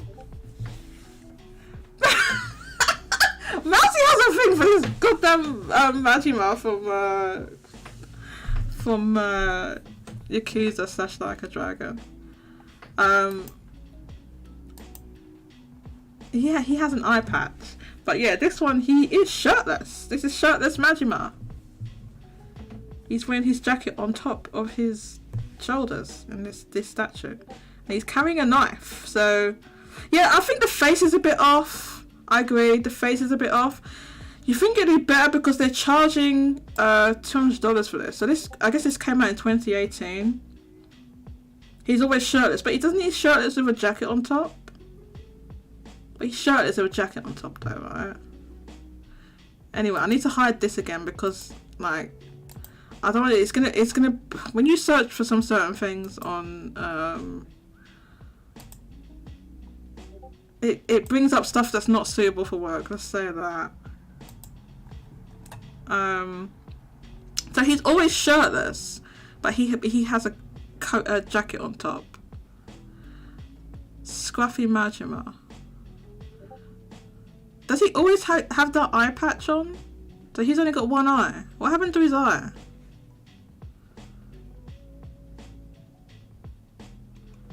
Dang, this brings up a lot of stuff when you be looking for this. What happened to his eye? Oh, that's a story. Well, yeah, I'm sure it's a story, Mousy. It got cut out? Oh, Mousy. Who made this artwork? Have you seen this? This is good artwork. How do I just full screen on the thing? Resize to view. Okay, view original. Is the original huge? How do I make that smaller? Oh god, well I can't do it. Anyway, it's good this. What did Mousy say? Oh, he's in a skirt. Which game is that from? Oh yeah, that's a story. As in cut out, yep. Google has safety filters. It does, but stuff slips through. It does, but stuff slips through. And I don't know what settings I have on this profile anyway, because this isn't my regular profile. Oh my god, people went, is this cosplay? Oh my god. Is this cosplay? Oh, yo, you need to, oh, look at this cosplay. Who did this cosplay? No, oh god, it's telling me off because I've got ad blocker on. Hang on, Gamer Rant! I don't care. Hang on, can I just open that in a new tab? Oh, for God's sake, Gamer Rant. I've got to turn off my ad block. The reason the ad block's on there, because I asked people should I put it on or not. This is somebody's cosplay. Oh wait, you can't see this, can you? Hang on. Which Yakuza game is that? Anywhere system is where Majima Anywhere system is where it's from. What's that? Majima Anywhere system. Hold up, hang on. Oh my god, how do I hide this thing? Look at this cosplay. You know, I just randomly it just brings up this cosplay. This is somebody's cosplay. I don't know who this is.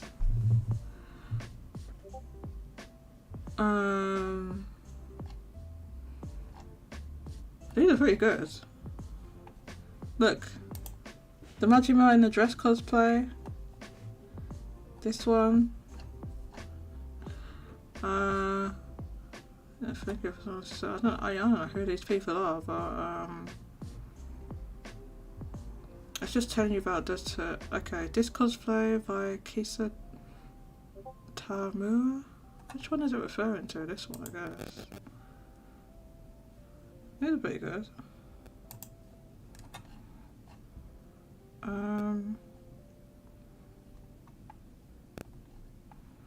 As I use can imagine me to get a playable character, as you are curious.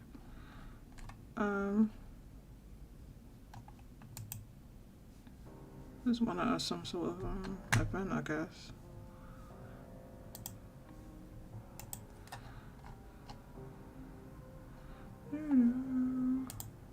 There's one here.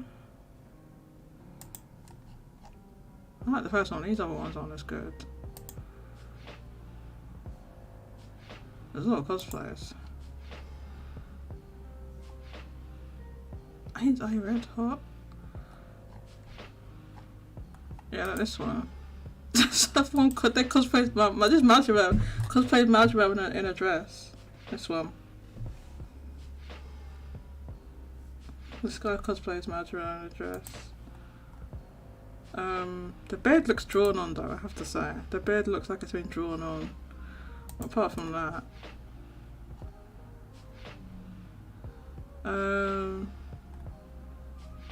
Majima construction, is that everything? Does this guy just make this up? Construction. Seems made up. I think Yeshua's gone. Yeshua's like, oh my god, what, I'm not participating in this. Yeshua's gone. No, I'm looking at something else. I think it's a bit interesting actually, compared to what we say earlier related to Batten Cactus. Oh, okay, so you think these Majima... Okay, so yeah, Mousie's always falling over goddamn Majima from he owns a construction company. Mousy approved of the of the Majima cosplay. I bet you did, Mousy. Majima approved of the cosplay. Okay. Oh, I mean, Mousy approved of the Majima cosplay. Okay. I don't know. He looks a bit intimidating to me. But I mean, if you saw that guy, you would think, okay, yeah, he's a Yakuza. You wouldn't think anything else other than he's a Yakuza. Cause he just looks like that. You saw a guy looking like that. It's like literally nothing else you would think. And I think if he was walking down the street, people would walk the other way. Because he looks... Listen, I've seen this gif loads of times. But did that actually happen in the game? Did that actually happen in the game where he was dancing behind him like that? Nah, he's nuts. Yeah, but he looks intimidating. So did that actually happen in the game where he was doing that?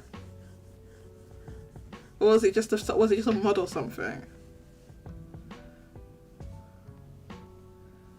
Did it happen?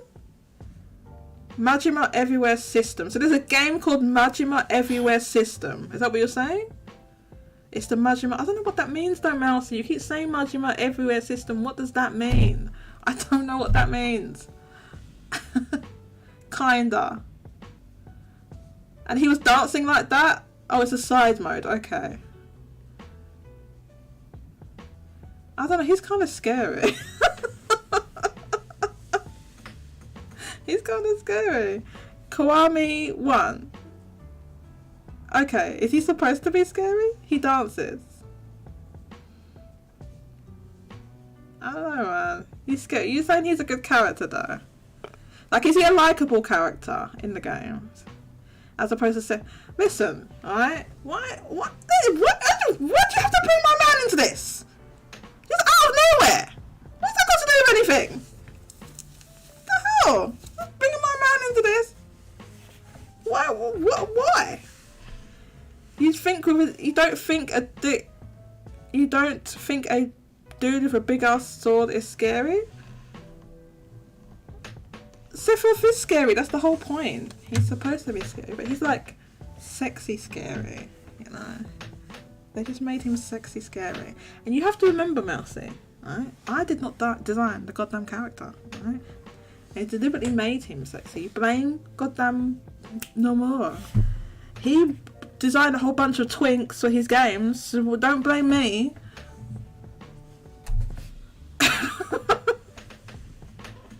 Blame Nomura on what's going on in his head. They be dancing like that in the games. I'll have to play these Yakuza games one of these days. They look pretty fun. It's just that I saw the gameplay and I was like, it just looked like not that. It's just like you're just wailing on people, and all these enemies are just standing around, not fighting back, and I'm like, I don't know, man. But you say it's fun. You say it's fun. Yeah.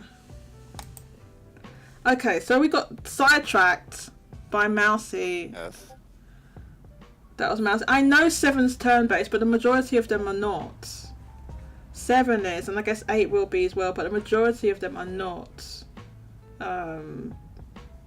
turn-based. In fact, I bought 7. I actually have it. I just haven't played it yet. Okay, so we're going to be talking about these, not that, these leaks. Okay, so let's look. We've got leaks into the future of, not that one. So this is what leaked. Then we bought a Majima. You bought a the only one bought a goddamn Majima was you. No one else. We? Let's go here. We bought a Majima. Mercy. You're the only one that ever been. Nobody talks about goddamn Majima from goddamn Yakuza. You're the only one that talks about that character. No one else cares. Mousy, it's you. No one else cares about Majima. We. You bugger. Okay, so look at these Series X refresh, mid-gen refresh. So this got leaked.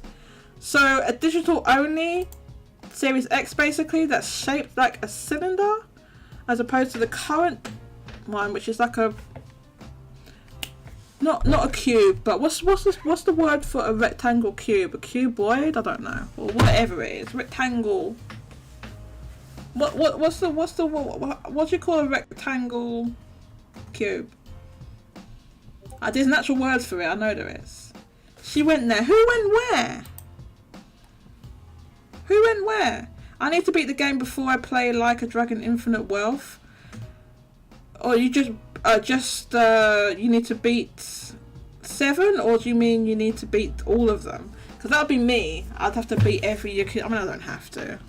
Apparently, you can just jump into 7. That's why I bought it. But do we need official terms? A fridge and a coffee maker? Well, it's just like a drum. Really? It looks like one of those. There was a Macintosh that looked like that. Apple Mac. The refresh of the coffee maker. I mean, it's just a drum. Yeah, no disk drive. That's the thing. So 2 terabytes of storage. Price is the same. It's the same great price, $4.99. So we'll see if that stays the same. Has improved Wi-Fi 6. Do you know what? I have no idea if this music has been too loud this whole time. It might have been too loud. I hate having it really loud on the stream. So if it has been too loud, I'll be really annoyed when I go back and listen to this. So I really don't like. I like it being quiet in the background, but it might have been overpowering my voice. So apologies for that if that's the case. If it's been overpowering my voice. So yeah, where did it go? So it's improved the Wi-Fi, a die shrink for the chip, and they're saying it reduces the power draw and things like that. But the main 2 points that people bring up, that it's all digital, and that is no disk. Yeah, that's the same thing. That is 2 terabytes of storage. It even says here the most powerful Xbox ever, now adorably all digital. It's because they very much want us to go to all digital, like all the game companies, all of them. Honestly, I don't think it's gonna work well. It'll work, but it just means you're locked to only buying games. I mean, you can only buy them from, say, in the example of Xbox, you'll only be able to buy games for Xbox on the Xbox store on Xbox. There's no other stores. It's not an open market where you can buy other things. You're locked to whatever price is on that store. So yeah. Anyway, so there's that. Well, it's like for people that are already on the ecosystem. For the others, they can simply not buy an Xbox. So I think that way might not work very well, I think, for them. I think it's working already, that's the problem. Things shift more and more digital. Do you think? I mean, even the PS5, the disc version is selling better than the digital one. So I think that's also because they're just producing more of the disc version, because they get a higher, or they will make, or they were breaking even on that one at least, or went slightly into profit. Whereas the cheaper system they weren't, and it doesn't cost them $100 to have like a disc drive in there. Obviously, it's not $100 difference. You know, it probably costs them $5 to $10 to put the disc drive in. It's especially because Sony owns or it partially owns the technology, Blu-ray drives. So, I think they've got partial ownership or something like that. I'm not sure how it works. So the other thing that leaked was a new controller. This controller is, I think, far and away improved. Now this, in my opinion, kind of brings this up to date with other controllers. Things that controllers have now that I don't know why are not in Xbox controllers. So it's rechargeable. I think it says rechargeable and swappable battery. Now I think that's not a thing with the Xbox controllers now. They're going to put haptic feedback, which is interesting, and accelerometer. And VCA haptics double as speakers. So I guess you can. So that's kind of something like, if you remember that thing when they've with the Joy-Cons, they have haptics on there, and there's like a game. I think it was like one of the Mario Party games or something where it'd play a little. You could hear a song through it. So something like that. But yeah, so direct to cloud. Yeah, I don't like all this cloud gaming nonsense, so I don't really care about that. Xbox Wireless 2. Don't know what that means. Bluetooth 5.2. So it's going to bring it more up to date, basically, and it has, you know, a better design, everything. So this is like the control. Oh, this thing's good. It has lift to wake. So because they put an accelerometer on there, lift to wake. So that means you just pick it up and it will wake the controller. So you can do. So the controllers now normally you just have to press a button. So it's not like it's a massive time saver or anything like that, because most controllers you just press a button and it's awake. But it's like just a neat little feature. So yeah, I think people were positive towards the controller if it is like this when it comes out, but not so positive towards the other stuff. And this is so yeah, basically they were probably not happy that all this leaks, I'll tell you that. Mid-gem devices line up. One, Mousy says, the rechargeable battery pack we used to... Yeah, so I think it's included, basically. I think it says rechargeable battery. It says swappable rechargeable battery. Which might not mean like it's rechargeable double A's. It might just be like little slab tablets they have. It's like a little slab of chocolate, those little flat ones. It could be that, or maybe it is rechargeable double A's, but I think it basically means it comes with the controller. One which will annoy me, but the controller is a win. Yeah. So I think people are positive towards the controller. It's mid-gen devices. So we've got like code names here. Series S, Series X, Series X in XDL. What does that mean? Development? Does it mean in development? Xbox Universal Controller, Xbox Universal Controller in XDL. What does that mean? Does it mean development? Okay, so it says Series S 4 teraflops plus 1440p, 10 gigs of RAM, physical storage 512 gigs / 1 terabyte. So I guess the one they have now is 512 gigabytes, and they're just releasing this 1 terabyte one right now.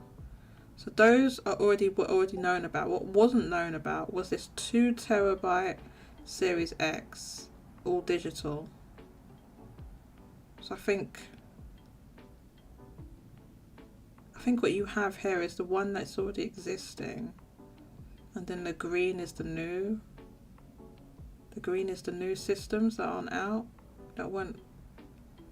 Well, I guess, you know, obviously that 1 terabyte Series S is now, but probably at the time when they made this, it wasn't. So I think the green means it's the new thing. And there's a Series X in XDL. Oofa. I'm not sure what that means. Because when you read this bit here, it's the same as this, isn't it? It looks the same. So I'm not sure. I think the difference between the two is the design of the exterior of the console, I think. The exterior? Yes. One is a fridge and the other is the coffee machine. So this 2 terabyte... Okay, so... Okay. 1 terabyte. And then it said the controller. So are they going to make a 1 terabyte all digital as well? Or is that... Because I was reading it as in like the white is what is already available. and the green was like the But new stuff. the Series X, there is only one version currently, so it cannot Yeah, be what that. 1 terabyte. Of Series X, there's only No, but there is two columns for Series X, and Series X in XDL. But I do not what, exist. what does that mean? Do you know what that means? Is it? I mean, in development? Don't know honestly. Yeah. But currently there's only one version of the Xbox Series X, so Yeah. I don't know. It's a so little it does bit. not make. Let's see what people. What does it say here? Okay, Series S refresh digital target was October 2024. Yeah, and this other thing that we saw, basically Bethesda's like title release schedule for a while. Now, some of this stuff either has come out or it's gone past the date, so we know that it either got delayed or cancelled because it's not, stuff hasn't come out. Because some of the stuff is known that it's come out. So people playing that Project Hibiki was Hi-Fi Rush, but there's other stuff where it has its it's like with the games. So there's no Fallout Shelter Online. That wasn't a thing. Project Whirlwind, what's that? This is financial year 20E. I'm not sure what the E bit means, but this is already gone. So for financial year 21 ending, maybe it means ending. Financial year 21. Ghostwire Tokyo on Xbox was last year, right? It came to Xbox last year. Or was it this year? When? I'm searching. Okay, Deathloop was definitely on Xbox last year.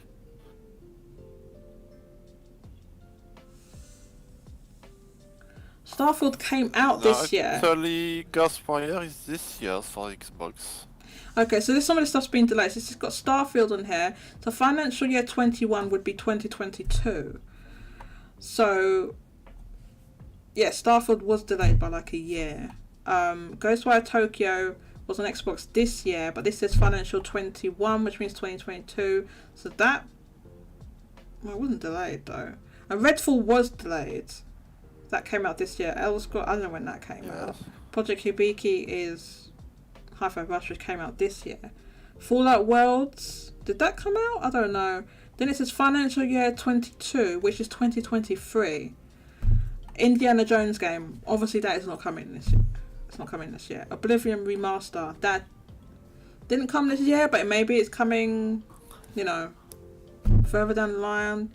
Elder Scrolls expansion, I don't know. Starfield DLC, well obviously that, there probably will be DLC for it, but as the game just came out, they haven't announced DLC as to now, so they were planning to have DLC a year after the game, so. And then it's got free to play mobile on the right hand column. Free plans, I don't know if any of these titles will come out, to be honest with you. Financial year 23, which will be next year. We've got Doom Year Zero and DLC. Project Kestrel, what's that? Every single year it says Elder Scrolls expansions. Maybe they're doing one every single year. Project Platinum, what's that? Then it says financial year 24, which would be 2025. Elder Scrolls 6. Project Kestrel expansion. Licensed IP game, what's that? Fallout 3 remaster. Elder Scrolls Online expansion. Ghostwire Tokyo sequel. So there's planning a sequel to that. I don't think it's going to release in, I say 2025. When the game got originally come out? 2021? It's possible, but just given that everything has been delayed, Yes. most of the stuff did not hit this. Yeah, honestly, for the last year, this seemed a bit much, honestly. Yeah, so they got a load of stuff in this year. For all of the release and all this stuff would be a lot. Tokyo Ghostwire sequel, Dishonored 3, Doom Year Zero DLC. So, because some of the stuff hasn't happened, or it's been delayed, that we know it got delayed, then I would say that some of the stuff will happen, but it will be like way later than what it says on here. Either it will happen, or some stuff gets cancelled or changed and stuff like that. Obviously, this is an old thing, so we don't know. And then we've got like next generation Xbox details. What they want to release in 2028, a cloud hybrid games potentially switching to ARM. So that's the architecture of the system, which now is currently on x86, right? x86? Is it x86? So potentially switching to ARM, which is more like a mobile. What they use in mobile phones and stuff. What they use in mobile devices. Yeah. So this is. I mean, we don't know if they're definitely going to do this. These plans can change or whatever, but this is what's written on here. So. Yeah, because it's more like they are considering. It's something they are currently thinking about, but balancing whether it's good or not to do that. We know at least that this is what they would like to do. We don't know if it's feasible or not. But yeah, so at one point this is what they was considering. So yeah, CPU ARM 64 versus x64 Zen 6. I don't know what all this stuff means. CPU balance of big/little CPU cores, and a switch runs on ARM. Switches on ARM architecture too. Yeah. So graphics, what they want to do is next gen DirectX ray tracing, dynamic global illumination. Okay, we'll skip over that stuff. There's a whole bunch of stuff I don't know what it means. Lacking Thin OS for less than $99 consumer or handheld devices. So they want a very light OS. So they're looking at a device that's on the classified cloud, where the cloud is doing most of the heavy lifting. Yes. In 2020, I mean, that seems too ambitious to me for that to be out. A cloud, a device that's dependent on the cloud, basically. It doesn't seem like you would be able to do much of anything with it. There'd be some stuff, but like for these features they're talking about, this graphic innovation, but this ray tracing, dynamic global illumination, micro polygon rendering optimizations, that stuff would be doing on the cloud. We wouldn't be doing that locally with the very thin OS. This is why they're thinking of switching to ARM, because why it's not, you can run things on ARM if a lot of it's doing on cloud, and I think ARM is like more efficient. I think it might be more efficient, so that's why what they're thinking of. Just they're thinking of it. What do you think about this proposed device, Yeshua? Honestly, I don't think people are ready for cloud. I mean, there is too much issue with cloud gaming, so honestly, if that's their plan, I think it's gonna backfire. So hopefully they have a real console, so to speak, and not only a cloud system. Well, yeah, I mean, would they have like you said, real system? Would they have a quote-unquote real system alongside this? I don't know. It would mean developing. Well, hang on, we can have a look here. I don't think that was necessarily their plan. I think because if we say it says next gen 2028 cloud hybrid games, immersive game and app platform. So they weren't necessarily. Well, we don't know, but we don't know exactly. Yes, it's not very clear what they mean by cloud hybrid. I think they mean that the heavy lifting is done in the cloud, and it's like a local package or something that just Then downloads some of the if stuff. yes, so you will need internet connection all the time. Basically, yeah. Yes, you're gonna be cloud gaming basically. So If that's the case, and if that's the only option to play game is through the cloud, I don't think it's gonna work well. I mean, I don't think consumer will accept it. no, I'm I not gonna. think it's Mhm. way too soon for that. I think. Okay. I'm getting like. My opinion. Is this just my headphones making this noise, or is this the actual? So can you hear that crackling? Yes, a bit. You can hear that? Yes. Oh man, Some parasites. what is causing that crackling? Is it these headphones? How can it be causing that? I'm sorry, I don't know what that noise is. I think it is the headphones causing that, but hopefully it won't be too much of a problem now. Because, you know, other people said they were going to join the show but they're not here, I'm not going to be doing the show for too much longer. So let's get on to the quite contentious part, and this was about what Phil Spencer said regards to their desire to purchase Nintendo.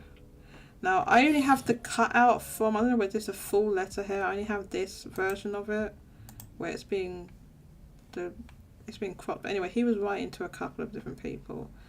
Yes, but honestly, I don't think it's that important. So he's writing to someone called Takeshi, who I don't know who that is. I guess that's one of his colleagues. You can join. Go ahead, Vinnie Mac. Would love to hear you defend certain fraudulent companies.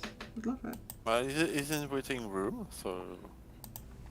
Well, he wasn't in the waiting room a second ago when I looked. Okay, he's there now. Okay, we're just going through this letter, Vinnie Mac, from, or by Phil Spencer. So we're going to talk about this.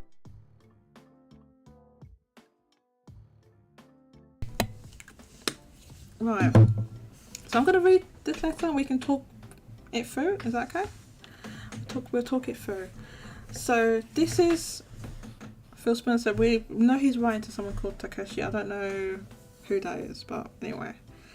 Takeshi, I totally agree that Nintendo is the prime asset for us in gaming. Now here's the thing, why is gaming capitalized? He's capitalized gaming. You notice that? Why is that? Gaming has been capitalized. The G is capital G gaming. I mean, I don't know, maybe he just likes to write like that. But I've never seen anybody do that before. Interesting. Anyway, Nintendo is the prime asset for us in gaming, and today gaming is our most likely path to consumer relevance. So the reason he says consumer relevance is because, like, the way Microsoft works, they're like do a lot of business to business.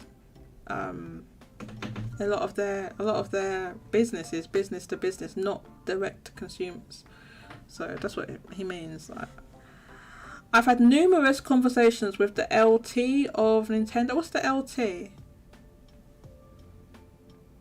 I don't know. With the LT of Nintendo about tighter collaboration. And he's writing this I think it's in like August 2020. About tighter collaboration, and I feel if any US company would have a chance with Nintendo, we are probably in the best position.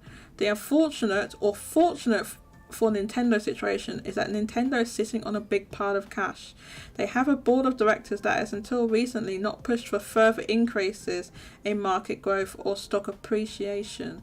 So yes, Nintendo famously does have a big pile of cash. They have no debt, and they have in the bank like something like equivalent of $8 billion US. I don't know why I'm getting all this crackling on the thing. I'm going to have to figure out what it is. But if you can hear that, I'm sorry. I don't know. It could just be my headphones causing that issue. There's nothing wrong with the microphone. Yes, that's what he's referring to. So because Nintendo has no debt and they have just a ton of money, it just it makes it that for any company, let alone one as conservative as Nintendo, but for any company, they're less inclined to want to sell, right? But the thing is that the chances of Nintendo selling is almost like, no, it's not impossible. Obviously, the chances is just I say it's improbable right now for that to happen. They would have to like completely implode as a company, and then even then I don't think they would be being bought out by an American company. If anything, I think they would merge with a Japanese company, like maybe Bandai Namco or something like that. I just don't see this happen. I don't see like the Japanese government, let alone any other regulatory authority, approving Microsoft buying Nintendo. But this is like Phil Spencer seeing Nintendo as like the crown jewel of what they want, basically. So anyway, he continues. I say until recently, as our former MS board of directors member, Value Act has been heavily acquiring shares of Nintendo, which he's put a link. So it seems that somebody on the Microsoft board of directors. So I said board of developers. I meant board of directors. For a company called Value Act was heavily acquiring shares of Nintendo. And I've kept in touch with Mason Morfitt as he's been acquiring. So this is the person who's been doing it. It's likely he will be pushing for more Nintendo stock, which would create opportunities for us because it means they've got connection there. Without that catalyst, I don't see an angle to near-term mutually agreeable merger of Nintendo and Microsoft, and I don't think hostile action would be a good move. So we're playing the long game. So it's like buttering up Nintendo, basically. That's what they did with all that collaboration stuff. You notice that all stopped. They don't do it anymore. But our board of directors has seen the full write-up on Nintendo and Valve because they want Valve. I really hope to God that no Microsoft purchase of Valve would ever be approved, honestly, because they would have like a monopoly on PC. Like, it would be awful. I think that would be very anti-competitive to let Microsoft buy Valve because they own the main operating system, so... Well, Valve is private, so it's not a public company, so frankly... Yes, so yeah. Good luck with that. It's a private company. Yeah. But it means... Right, so it is extremely easy to sort of buy off whoever owns it. You just like here's a suitcase of cash. Are you interested in buying? And at some point, those decisions are going to get made. He's going to get older, and he needs to make a decision if he wants to keep the company going or not. So does he want to pass it down to whomever, or is he going to sell? So eventually, this conversation is going to come up with someone. Well, I imagine that Gabe Newell is probably a thought of that. So he must have some. We're not privy to it, but he must have some sort of plan. I don't know that his plan is sell to Microsoft. I don't know. That would be his first course of action.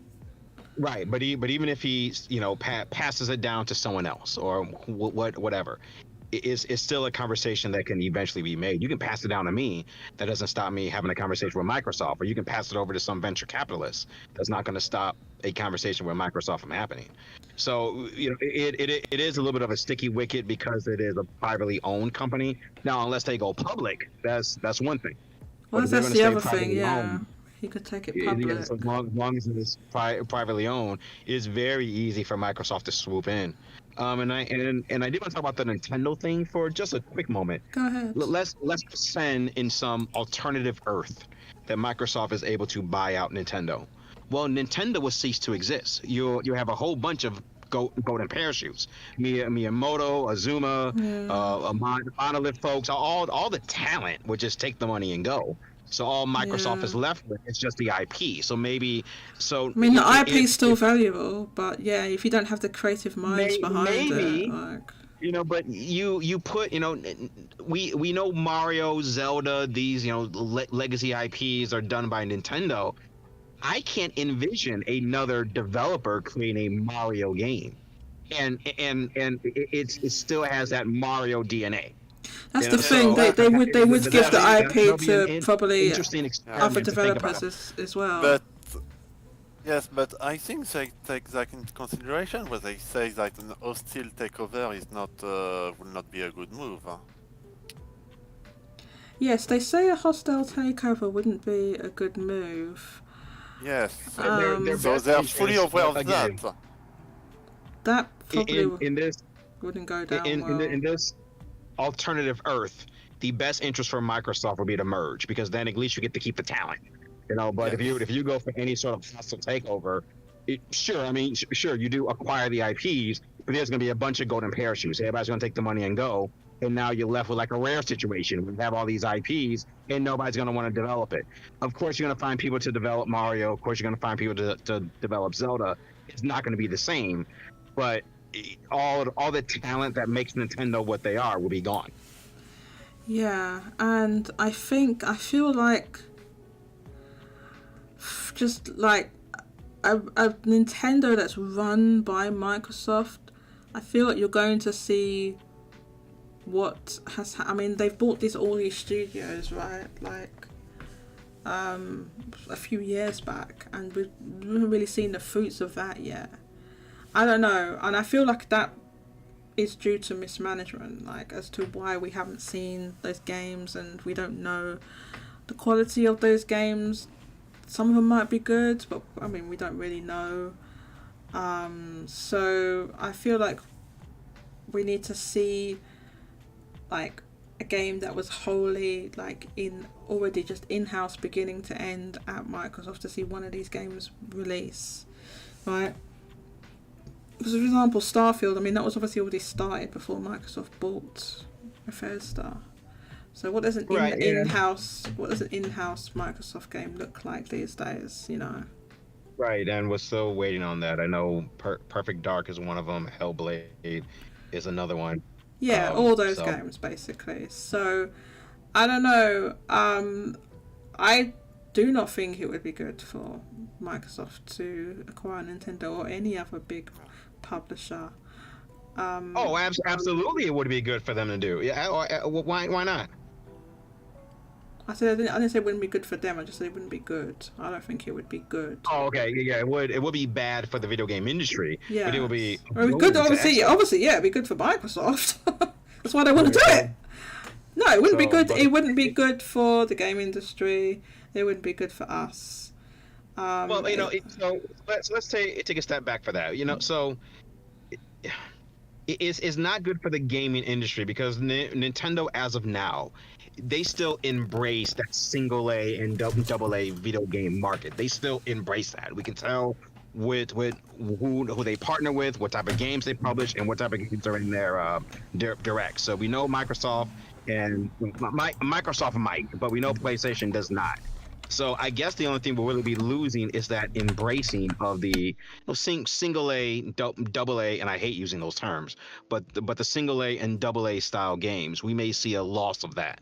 Everything will need to be amped up a bit to take full advantage of what the Xbox can do. So that will be a detriment to the video game community. But just having the Nintendo IPs, which there is a fountain of those. But I don't know if you would get games like Fire Emblem and Kirby now. Though those are second party.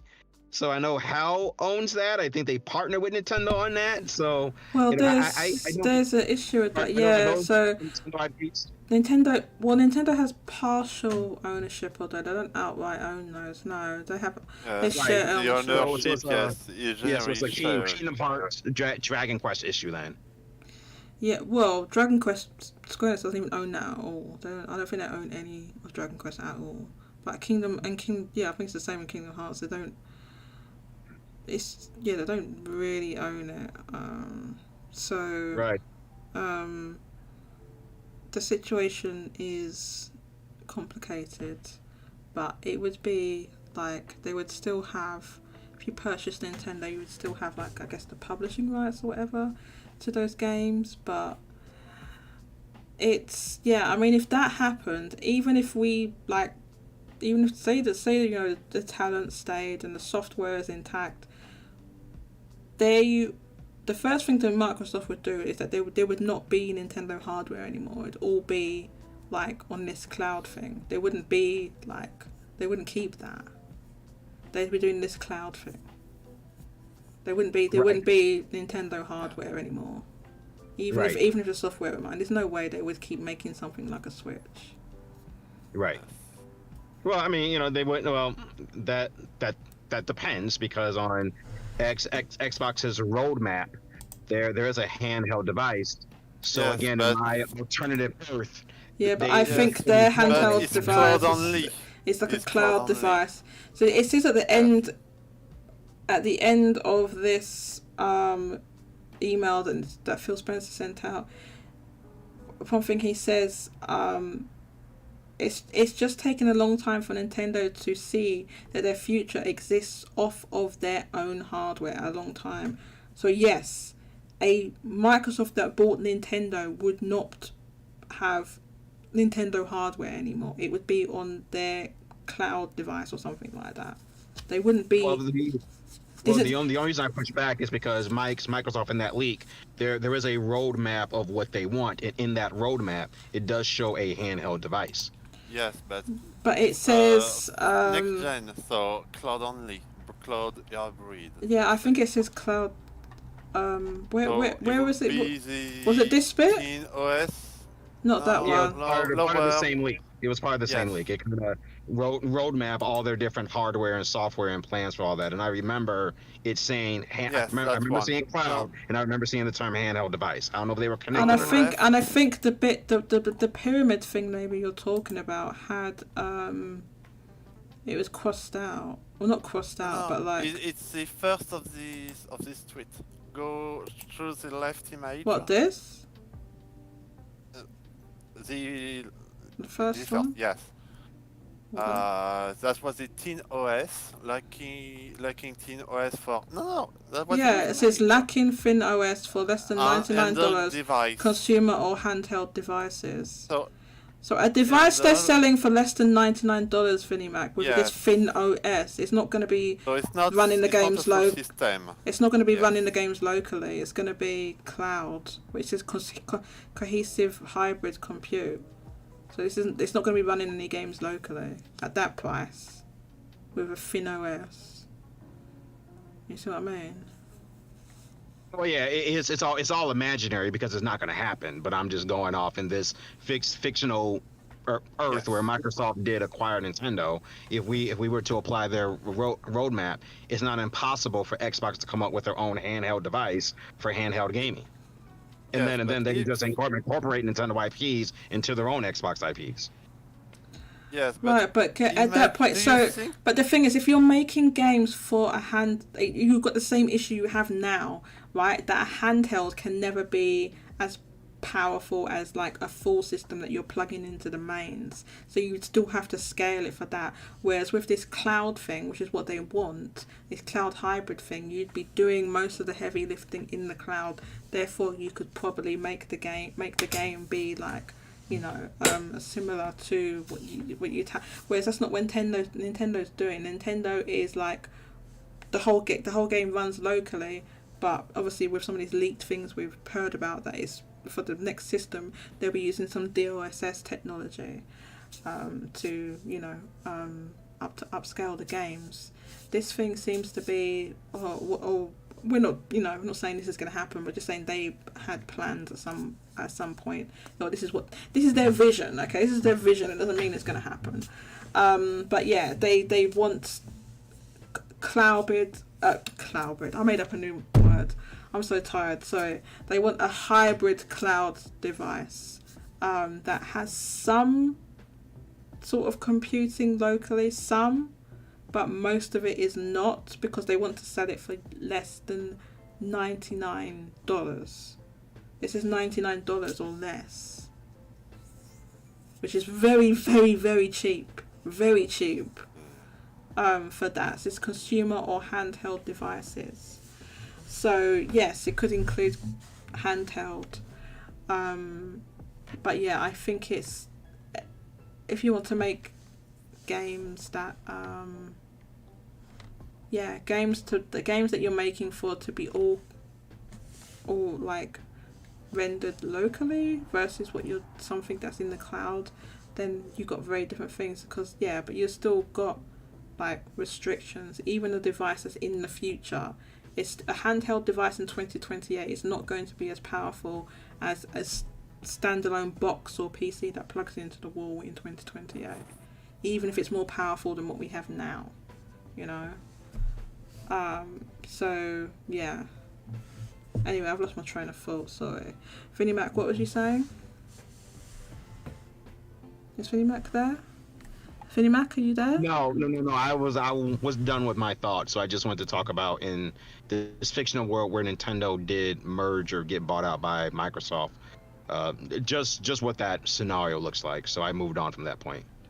Yeah, no, I think that Nintendo hardware would cease, and the way Nintendo makes their hardware would cease, and I think it would be on Xbox hardware. Whether that would be locally or more likely this kind of cloud hybrid thing they want to do. So I think like the video game community has been talking about that for like 20 years, bro. Nintendo should just go third party and just be like Sega. So those conversations have never gone away. I think after the N64, I think when people wanted Nintendo to go third party and just kind of merge with PlayStation or go with the original Xbox. So those conversations have been going on for 20 years, so they're still going to keep happening. Yes, but it's mostly troll anyway, so... Yeah. So, anyway, it's an interesting conversation to have. And I think what we can talk about is a little bit of the fallout of this situation. And the fallout was that it was not a good look for Microsoft overall. People did not respond positively to this. I think this bit about Nintendo, people didn't like that. Yes, but honestly, if there was a similar leak for Sony... Yeah, we would see all sorts of stuff. If there were similar discussions. Yeah, probably. Oh my god, yeah. No, listen, I agree with you, but we don't have that. We only have this, and it's not a good look. We don't have leaks it's of not a both. good look, but since Microsoft is in the business of buying other companies, they're obviously evaluating practically every company. Yes. So, yes, at some point they evaluate whether it was good for them to buy Nintendo or not. The thing that's interesting about that thing is that what Phil Spencer feels is, for Microsoft, that it is the prime asset for us in gaming. If they could get anything, the thing they would most want would be Nintendo. Yeah.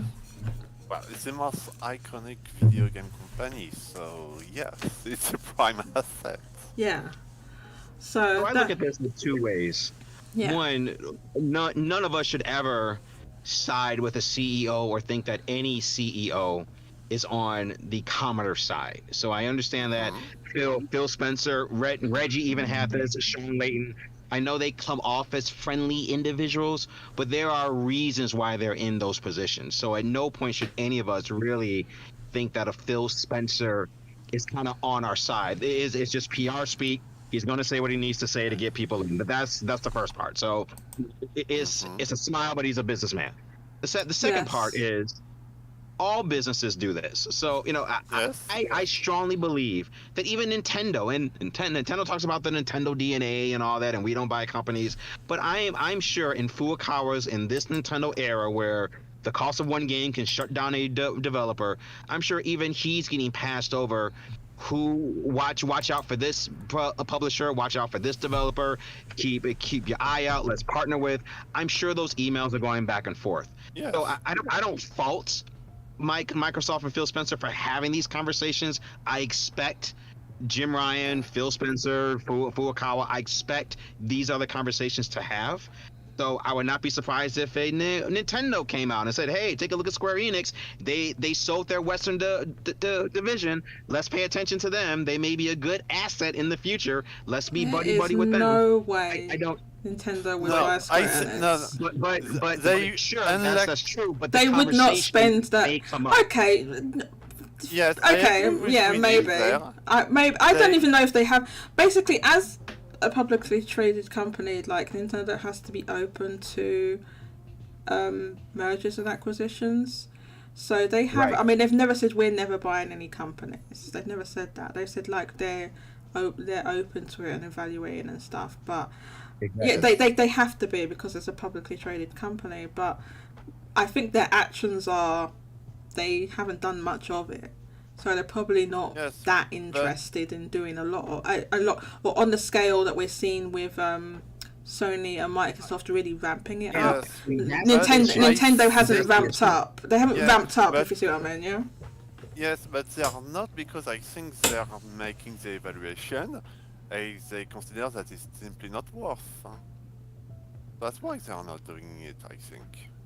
I've said this before, and the thing that I always said was that, like, if Tencent could buy they could have any company, they're allowed to buy any company they want. I said the company they would buy would be not Nintendo, it would be the Pokemon company. That is what they would buy. If they could have anything, they would buy the Pokemon company. Well, they will need to buy Nintendo first. Well, I know that's what I'm saying. It's not the IP. So. They don't wholly own it though. They only own. They've got partial ownership of it. So I'm just saying if they of the company, but of the IP, I think they. No, they don't. No, they own like 30%. They own like 30%. So yeah, that's the thing. People think that Nintendo they don't wholly own it. They have joint ownership with Game Freak and Creatures. Yes. So yes, you would have to buy out those companies, but assuming this is just like if they could have every company, I feel like they would want the Pokemon company. But yeah, I mean, that would probably be what a lot of companies probably, as Remax said, would like to buy. You know, Nintendo, the Pokemon company. I always thought like the Pokemon company, but again, the Pokemon company is like a private company. And it would be extremely difficult to buy the Pokemon company, because I just don't think Nintendo would ever let go of their share of the Pokemon company. Of course not, never. I can't see that happening, and it would be very difficult to buy out Even if you could buy out Nintendo, say Microsoft has enough money to buy them out. Microsoft, they're a $1 trillion company. Microsoft could buy out Nintendo of the Pokemon company. I just don't think that they would let it go. Say Microsoft. Sure, actually, Microsoft could.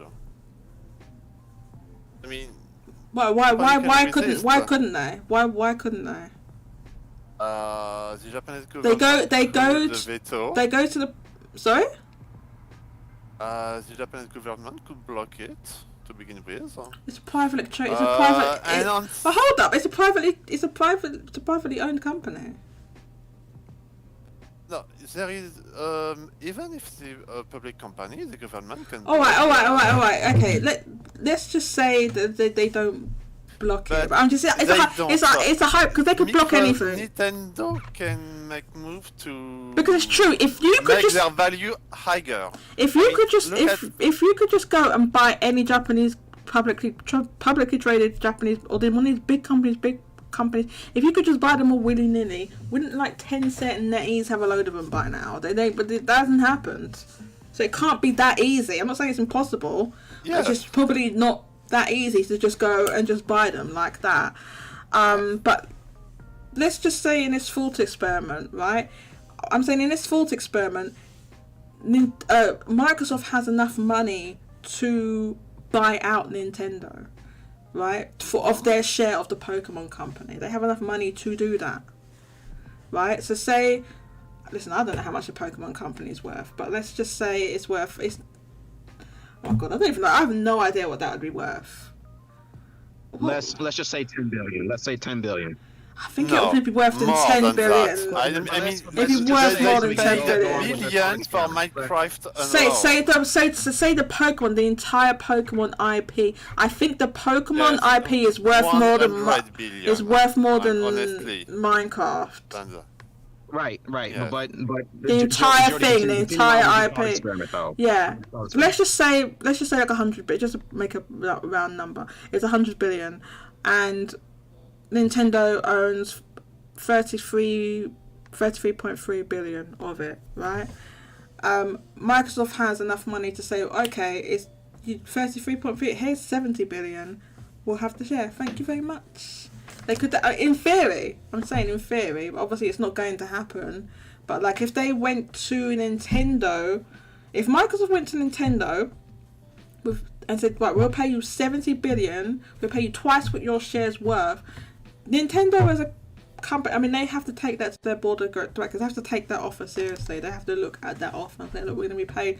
But the thing is, even if they were paid twice what their share was worth, I still think it probably wouldn't be worth it for them to sell it for what. Yes. For going into the future, what Nintendo must earn from Pokemon, even owning just a third, is outrageous. If you think about the games, the anime, the merch, the mobile games, Pokemon Go, like trading card games, all of it is just like a lot of money. I don't know if it'd be worth them to sell that share, but say if they sold that, say Microsoft wants to go in and buy the Pokemon company, it's worth, it to say, they have to pay like $150 billion for it, for the Pokemon company, and buy out Nintendo. Would it still be worth it? Imagine that, Nintendo and Microsoft buying out the Pokemon company, and then would they take it off of Nintendo consoles? I don't know. Would they take? They didn't take Minecraft off, but yeah, I don't know. Pokemon. Yeah, they would love to own Pokemon. COD is cheaper than Pokemon. Yes, I would say it is. COD is not as big of an IP as Pokemon. Because COD is mainly just the video games. I'm sure there is other stuff, but it's mainly just the video games. Whereas Pokemon is like all the stuff, like all the merch, the anime, all this stuff. Which, COD doesn't have a lot of those things. It's mainly the game, and the game is such a big money maker because of the way it's done now. It's full of microtransactions. Obviously, it didn't start off like that. They just started off just being normal console games, but it's full of microtransactions and stuff now, and that's how they earn all the money from it. See, I don't think Microsoft would even entertain the idea of purchasing the Pokemon company because of what you just said. It's not just a video game. If you want to do that, just buy out Game Freak. But if you're kind of looking for that type of talent, but if you're gonna buy out the Pokemon company, it's not just a video game. You got the trading card, you got all this other stuff that synergizes with the Pokemon video game. So does Microsoft know how to manage cartoons, manage clothing, manage the cards? It's not just a video game that they'll be taking on. They got to take all that on. Yeah. So I don't think they were even entertain that. That's completely out, in my opinion. I think that's out of their scope. They are a technical giant, so maybe they'll take care of the video game portion of it. But I don't see Microsoft managing, because now they own the Pokemon company. I don't see them managing cartoons, managing these card events, managing the trading card game. I don't see them managing that at all. Vinnie Mac, what are you talking about? I mean, they had the Halo TV show, and that was great, wasn't it? So what are you talking about? So we see what happens with one thing of a beloved IP. Halo is a beloved IP, and even that TV show didn't go well. That did not go well. No. I want to say with Xbox One, didn't they sort of push this video game TV show hybrid thing? So the TV show was originally announced when the Xbox One Yeah, was- I don't know what did that become a thing or did that Yeah, no, fizzle out? that was that the TV show came out like last year or whenever it was. The TV show, that Paramount TV show, that was it. That was the show that they announced all those years ago, with Steven Oh, okay. Spielberg being the executive Okay. producer, I think. I thought it was like a video game TV show tie-in where the two things Master sort of synergize Cheeks, together. exactly, Master Cheeks. They called it Master Cheeks because not only did Master Chief take off his helmet, he took off more than just his helmet. He took off the whole suit, and you saw his bare ass cheeks in the show, and him doing stuff in the show. And people did not like that, or the fans didn't. Anyway, like the big Halo fans didn't like it, didn't like that situation. It seems weird. From what I know of the Halo story, the Halo story is messed up anyway. That's just messed up, like how they make those soldiers and all of that.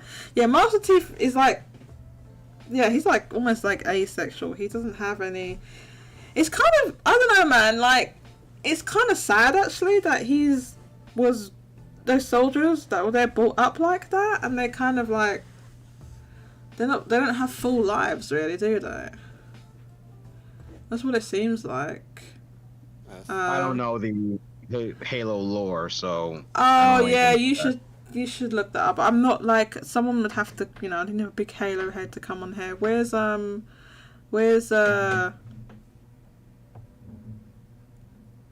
Oh, okay, yeah, but I mean like in theory he's an adult. Anyway, I'm going down this way. He's an adult man, but like in the law, basically they anyway, yeah, they're basically like they're stolen children. They steal these children to make them into like these super soldiers, and I think some of them don't even survive the process. And then they make clones of the children to replace the children that they've stolen, but the clones are preset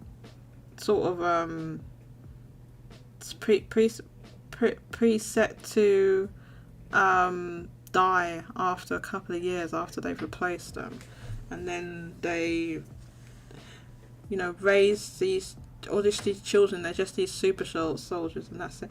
Okay, we're not going down this road. I can see what you're saying in the chat.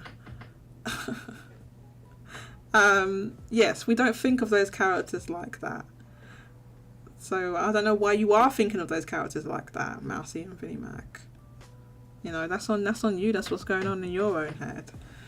But anyway, as I said, I don't want to carry on. I gotta stop you there. Didn't you go on a whole tangent about a shirtless Sephiroth in 1918? Hold on. Alright? That's completely different. That is completely different, because those characters are made are sexualized already. Alright? I didn't make this. Yes, it was. You call them twinks, and I don't know what you're talking about. You know what twink is, Vinnie Mac? Stop trying to pretend you don't know what the goddamn twink is. You know what twink is. Stop trying to Vinnie Mac pretending he doesn't know what a twink is. No, I don't believe you. Yeshua doesn't believe you, and Mousy doesn't believe you. Okay, nobody believes you, Vinnie Mac. So stop pretending you're innocent. You know what a twink is. Alright? I'm not the one who designed those characters like that. I'm making shirtless, sexy buff guys. Am I doing it? In leather and straps and stuff. Who's doing that? Not me. I didn't do that. It's completely different. How is that the same? Talking about, I don't know how we're going down this road. How are we going down this road? No. It's complete. It's very, very, very, very, very different. It's not the same thing at all. That's what I thought, though, right? Of course not. My apologies. I let my imagination run wild. Mousy, run back the tape. He said, Vinnie Mac said he doesn't know what twink is. He did say that. Run back the tape. He's not even denying it. Run back the tape. I did. No. I know what they are. You called them that, so you sexualized them. Listen, no, they're already that way. You said a shirtless Sephiroth, cloud in the dress. Hold up! and a what? Naked Flynn. Alright, now I'm googling this right now. I'm googling this right now, but not. I'm not where you can see it. I need to. Of course you want to Google it. Of course you want to Google it. Should we end the show so you have more Google time? No. I have to. I have to. No, you can't see the screen now. I had to. Oh god, I have to hide the screen. You can't have you seen this.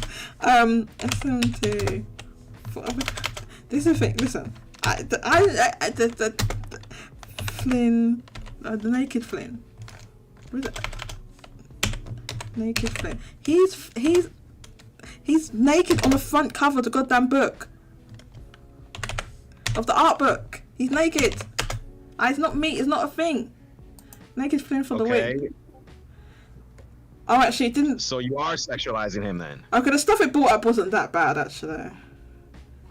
No, I'm not sick. He's naked on the goddamn cover of the book. Look, and this is safe for work because it's not like. I mean, he's naked, but you can't see anything. This is the front cover. So you looked for those pictures then? Oh my god! Look, this is the front cover of the art book. It's the front cover of the art book, man. The art book is the cover. Hang on, why is this picture? It is the human body. It's a work of art. I get it. This picture's so small. Got it. It's not for sexual reasons. It's for art. I get it. Look, hang on. I'll show it on stream now that I've managed to do it. It's for art. It's not for your ask pleasure. Nomura, don't ask me. Ask goddamn Nomura. How's it something to do with me? Anyway, look at the screen right now. Okay, this is the SMT4 art book, right? And screen are you? Okay. just the stream. Yes, right? That's he's naked on the front cover. Right? He's naked on the front cover of the book. This is the art book. This is the official art book. And he's naked on the front cover. He's not naked in the game. So it's a special artwork they made for the cover. Because it doesn't appear anywhere else other than the cover of this book. So you tell me, why am I talking about naked Flynn? First of all, I didn't make Flynn naked. That's the first thing. Secondly, I did not put Cloud in the dress. And second thing, I did not make him a twink. Cloud is a goddamn twink. Don't try and tell me he's not, because yes he is. We all know what I'm going to argue he's not a twink. Yes he is. Alright?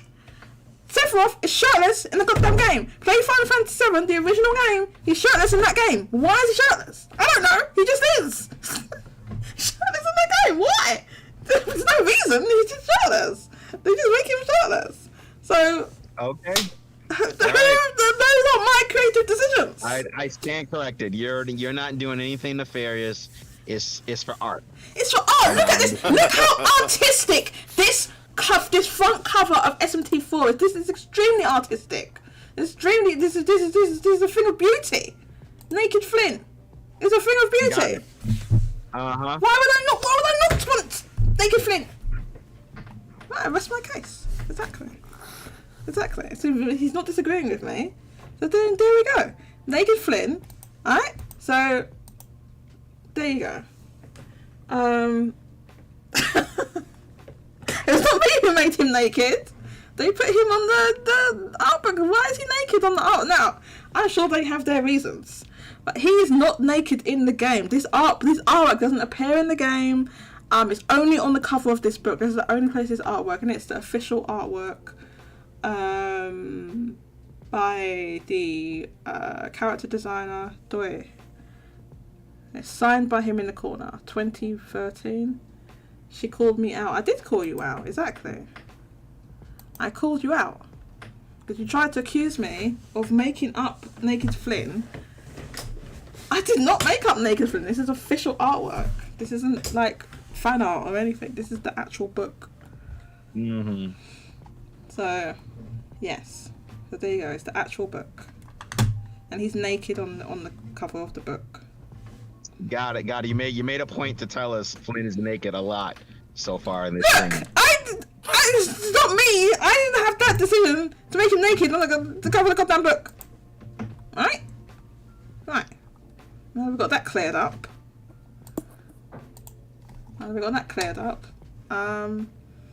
Yes. So Yes, he's naked on the cover of the book. I have to let me hide the screen again, so I don't want any things. So certain things appearing. When you Google that, I had to Google that. I was worried about what was going to appear. So I don't want some things that are breaking TOS. I'm sure you knew what was going to appear, so okay. I did no. I thought. Oh my god! I thought what might come up might be like not suitable for work fan art, which I'm sure exists, but didn't. I'm sure you do know that. Got it. Yep. I didn't want any not suitable for, like, I'm actually scrolling through and I'm not seeing any stuff like that. And here you are actively looking for it. Got it. The thing is that more artwork. Got it. More artwork. Quite a few of the SMT demons are not suitable for work. So, it's like the whole game is like a whole bunch of not suitable for work stuff in there. But yeah, Googling that didn't bring up anything too bad that I'm seeing here. Just brings up a load of SMT. Yeah, it's just those SMT artwork. But yeah, if I put the safe search, turned off the safe search filter, then that would be a whole different story. But yeah, luckily I'm not finding anything too bad like that. Oh wait! I just saw one. Okay. the things I just saw something very not suitable for work. Makes me to bookmark it. No, it was unpleasant. It was unpleasant.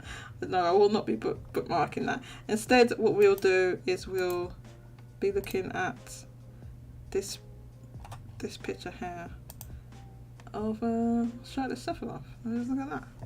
Oh no, wait, you can't see it. Did I turn this whole goddamn thing off? Eh? How did I turn off my thing? Hang on. What the hell? Did I accidentally turn? Okay, during this downtime, I have to get going. So, Miss Cat, Yeshua, wonderful talking to you. Yes, thank you for joining us, Vinny Mac. Thank you. Take care. Bye. Yes, I'm going to be ending the show, but I don't understand why it turned off. I wanted to talk to last one thing. Okay, go for it. Yes, because I saw on Pierre's Twitter account the Spain shorts. Okay. I think it's a bit. I put the link on. Okay, let's see it then. Discord. Okay. Because it's related to Batten Cactus, and in Spain alone, it's sold over 6,000 units. Wait, what? In the launch week, which is actually fairly good. Did it? Okay. That actually I is. sent a look. Okay. Yes, if you considered that it sold 8,000 in the whole of Japan, and then 6,000, that is really good in Spain alone. Yes, it's surprisingly good. I'm really surprised at that because Cactus 3.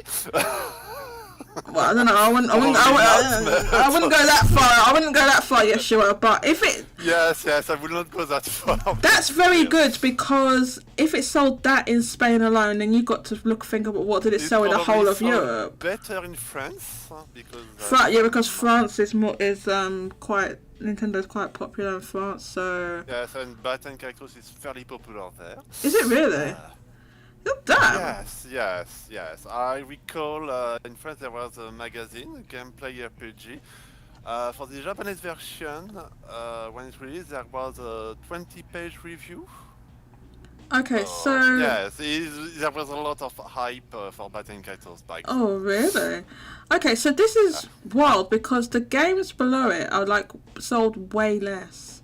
So we've got Batten Cactus 1 and 2. It's probably sold out. And it probably, to be honest with you, it probably actually did sell out, because I can't imagine they sent much more than 6,000 copies to the whole of Spain. So it was 6,150, but in Mortal Kombat 1 Premium Edition, it says, 1,500. Remember, these are all rounded, obviously. And then Mario Kart 8 Deluxe was 1,500. The Crew Motorfest PS5 version, 1,250. The Crew Motorfest PS4 version, 700. The Xbox Series version of the Crew Motorfest was 150. Wow. Starfield on Xbox, 250. Starfield on PC. Wait, hold on. I think those are sold better than Starfield. Wait. Yeah, but that. Well. That's the retail only. So Well, if it's retail only, how is PC on here then? Sometimes it's probably just a code, but there is probably a retailer that's saying download code, I think. I imagine. That's the only way there is a PC version that's tracking. Okay, so it did sell better than that, but I mean, Starfield is in Game Pass, so you need to take that in consideration. It did, yeah, even if you add together the total, it's still more. But yeah, that game was in, what do you call it, Game Pass. And Neon White, I had no idea they had a retail version of that game, but yeah, Neon White. This game released, I mean, it's not a new game, this released digitally first, like, last year? I want to say it was last year. Yeah, it was last year. A while ago. It was a long time ago. So yeah, 350 on the Switch, 200 on the PlayStation 5, Xbox. Hold up a minute. Okay, I guess Xbox retail physical is very, very low. Yes, Spain is not a good market for Xbox. I mean, you have the hardware sell below, and well, Xbox is very low. Oh, okay, you was right. You was right about the cards thing, because they have Pokemon Scarlet and Violet DLC here. They're retail download cards for Pokemon, 1,700. So then, therefore, yeah, that's how PC Starfield got onto the chart, because they count retail because cards. On Steam, it's probably sold over 1,000 units in Spain. So yeah, we can assume they do count download cards, because it says it right here. Yeah. So yeah, so that's why that DLC got onto the chart. So yeah, it's not a great region for Xbox, I guess. Yes, you have actually several weeks worth in the image below. Oh, okay. This is the hardware. So we got hardware for several weeks here. Yes, and Xbox is fairly low actually compared to PS5 or even Switch. Yeah, so if we look at the totals, we got. So imagine that White Neon didn't get a retail release on Xbox. I imagine. I don't know. I don't know. So Switch is selling 2,000 to 4,000. PS5 has had some very big weeks. The biggest week was 16,000 right here. 12,000. But the total, yes, you've got the running total for the whole year. So the running total for the whole year for each of them. It's not out on Xbox. Is that Isn't it? Isn't this year to date at the bottom here? 2023. That's what that is, isn't it? Year to date at the bottom. So yeah, Switch is 200,000, 201,150.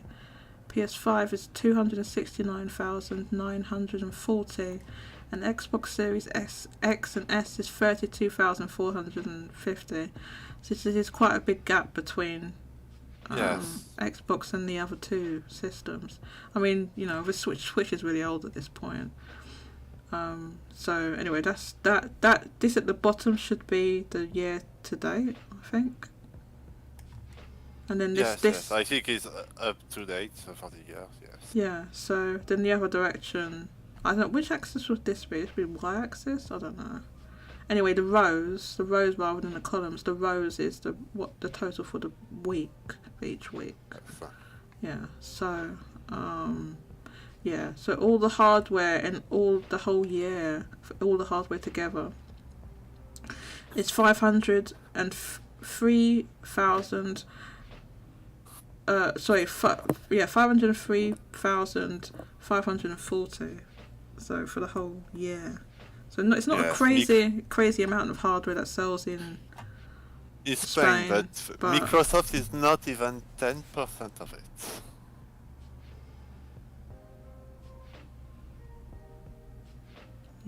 No, you're right. It's very, very low. Oh well.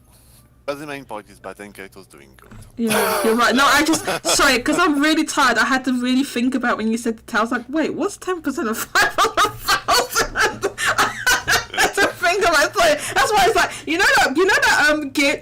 the meme with the woman and all these numbers are flashing and she's thinking like that. That's what was happening to me just then. Anyway, I'm so tired. I thought I was going to end this show ages ago. I'm really surprised at that because yes, if it's that in Spain alone, we saw in Japan it was about 8,000. So yeah, in retrospect, it would have been a better idea to make a retail release in the US and maybe digital only in Japan because it seems that it's selling better in the West. So in retail in the States probably wouldn't have sold more than 20,000, to be honest with you. Yes, honestly, maybe the Japanese version should have been digital only. Since the ones there doesn't seem very high, but I think they're quite reluctant to do digital only for Japan just because of how physical heavy the region is. If you do digital only, sure. It's like even for a small release like a remaster of Baten Kaitos, probably wouldn't be a hot idea to do digital only. So I see even like this is why I think like even really small releases, games that are small releases anyway, and then they're making physical versions of the game. Not only that, making physical versions for PlayStation. We see they don't even chart anymore for PS5. And granted, it costs less to make a Blu-ray disc than it does a cartridge for Switch, right? But they're still making those physical versions. But still, they should have made one, I think, in North America. But yeah, it is what it is.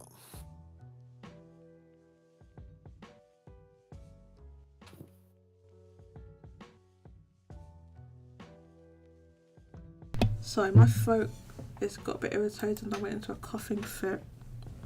It's not on Xbox yet. Okay. Remember to thank the cousin Manalo. Manalo, who's that? From what I know, they are somewhat a national store called... They have a somewhat national store called Meridium Games, which is basically a national limited run games? We're in Spain? A national limited run games. You'll have to expand on that, explain what you mean. But we didn't cover TGS because I'm too tired. That's the reason, basically. And I think we spent a long time talking. It's been 3 hours now, so I think it's time to end the show. Yes. I will cover TGS next week once everything is all wrapped up. And I will... Oh no, actually I can't do that, it's too late. I was going to say we could take bets on whether Level 5 will announce release dates for their games. But it's actually too late because they're going to restart the thing. Their stream is going to start in a few hours from now because it's still really early in Japan. I don't know, maybe it's like 8 a.m. there, I don't know. It must be like 8 a.m. something like that. So I think TGS starts in the next hour or two, but they start doing the streams again. I don't know when. I think their Level 5 stream probably starts at 10 a.m. Japan time, something like that. But if by the end of that stream they have not announced any release dates still, and they still have this 2023, we're not just like Level 5 games every week. They're going to do the old Square Enix strategy. I do wonder what Airbrush Kiryu-san's gonna change. I don't know. We'll have to wait and see. He hasn't been there long enough for us to see anything, because anything that happens now, anything that releases now, is based on decisions before he got in charge. So, you know, I'm sure if he was in charge, there would be no goddamn new Saga game. From what he's saying, he wants to strip away all the way. So No, he didn't say that actually. listen, alright, we are ending I read the briefing. He didn't say that. Okay, so you're out here defending Airbrush Kiryu-san. I see how. IP, and for AAA, they will choose in their current IP instead of making a new IP. He did say less AAA. He did say less AA games and more AAA.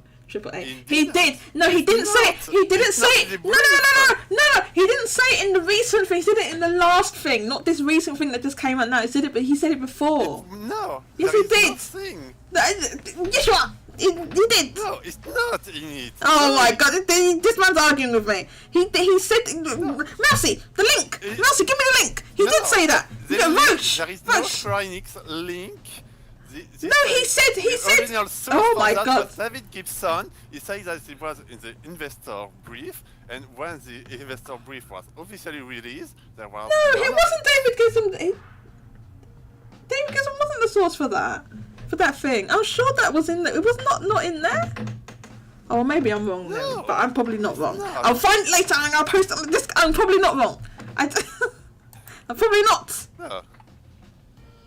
No, they say they will concentrate on their current IP instead of creating new one. Airbrush Kiryu-san. Airbrush Kiryu-san is gonna kick in the door. He's gonna kick in the door. He's gonna go to Team Asano. He's like, right, shut this S1 down. He's gonna kick in the door. He's gonna shut it down. He's gonna kick in the door. He's gonna kick in the door to the manor development team. He's gonna kick in the door and he's gonna say, shut this S1 down. He's gonna get shut down. He's gonna stop.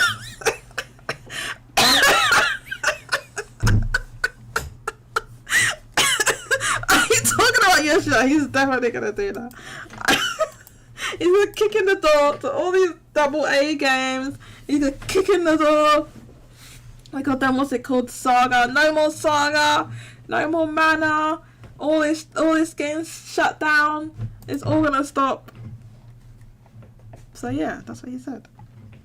No. Yes. No. Oh my god, getting into a fight now. I have the link of what he said. Oh, you found it! Airbrush wants to upgrade AAA status to current AP, which basically means... Okay, yeah, so if he... So yeah, oh hey. Yeshua has the thing. Yeah, and he say, I want Oh no, come on, you've got to... There's 7 pages of this. Where...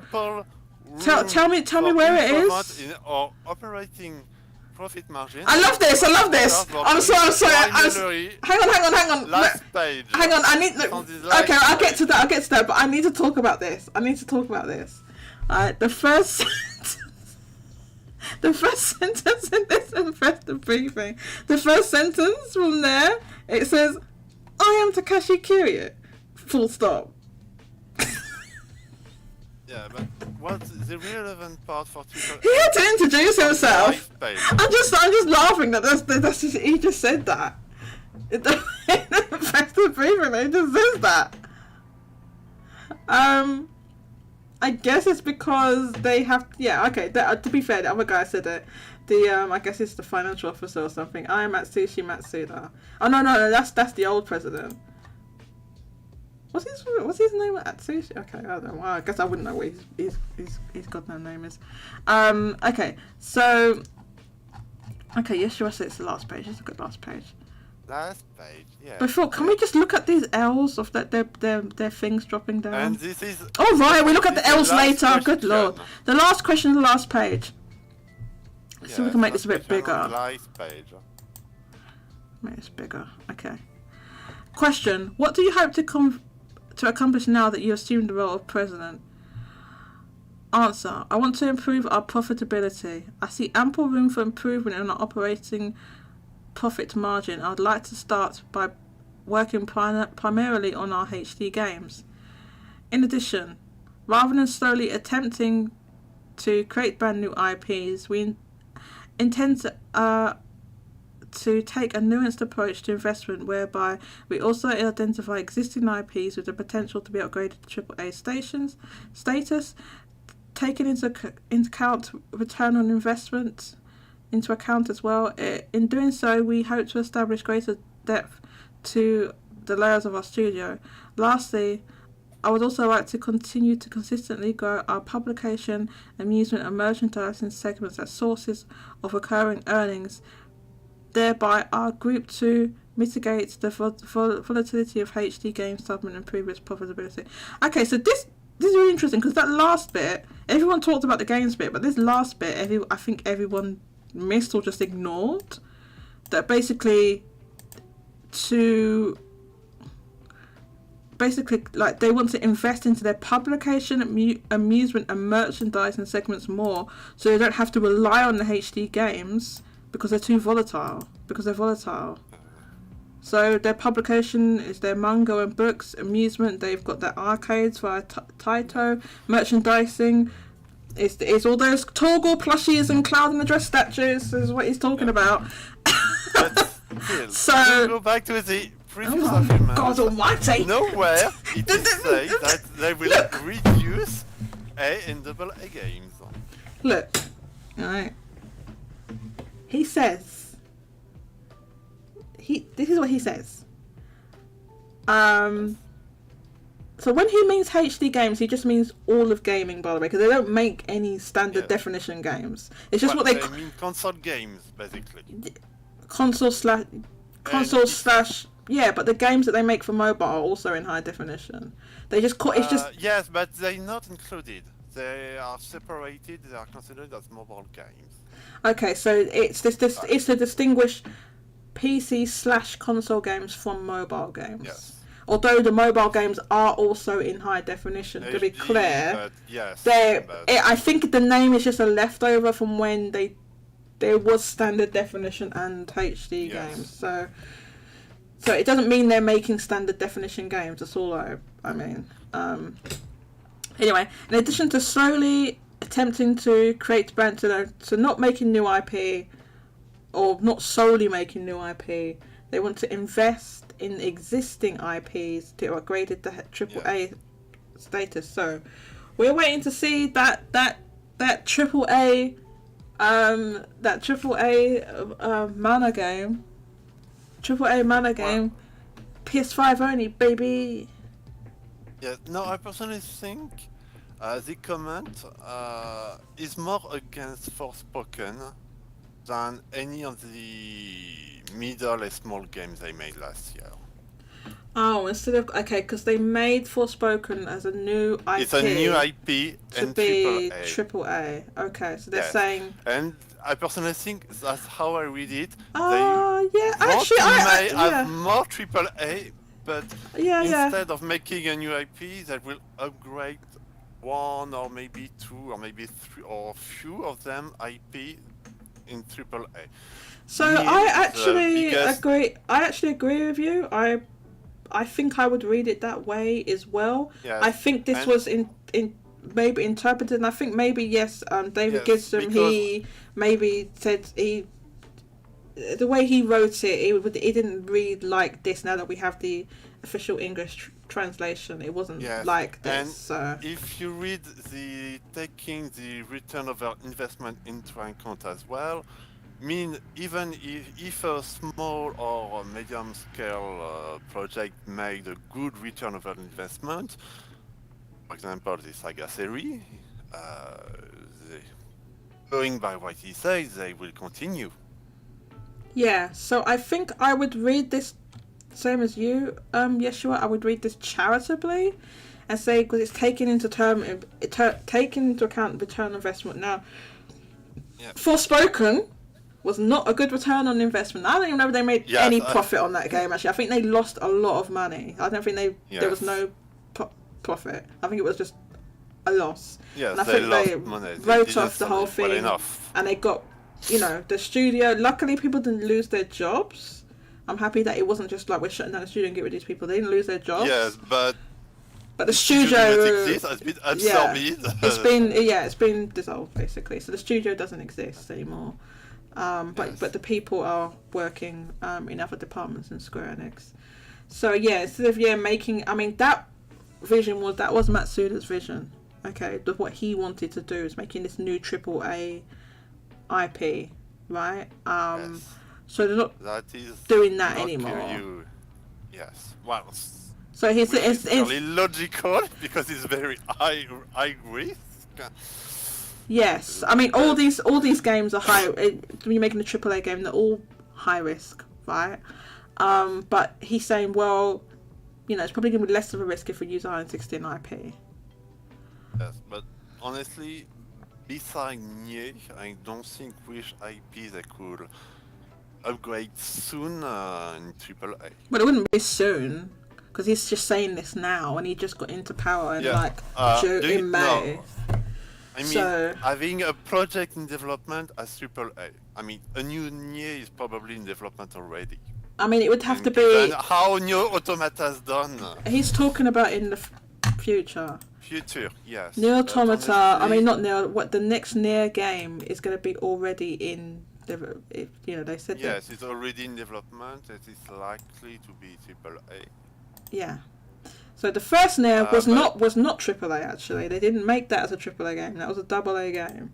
It was not a AAA game. It was just like way more successful than they thought it was going to be. Because the first Nier game wasn't that, big. Successful. Yes. Yeah. So it was just way bigger than it. It wasn't a AAA game when they made it. Yes. So now they've probably invested more money into it, and which is why I think they took it in house. One of the IPs are gonna get an upgrade. But the thing is, we're talking about since Airbrush Kiri-san has taken power. Yes, but honestly, I don't see which IP can upgrade Mana? to What are you talking about? What are you talking about? A AAA? They're gonna make a AAA Mana game. What are you talking about? What are you talking about? AAA Mana game, PS5 only, baby. Yeah, I'm not sure the return of investment was good enough for that, honestly. So what would it be then? It might even be one of their dormant IPs. It doesn't necessarily have to be one that's active now. He just said their IP. He didn't say one that's active. Yes. It could be a dormant IP. Mana did relatively well, but I don't think it was well enough for AAA. Yes, would Trails of Mana have sold more if it was AAA?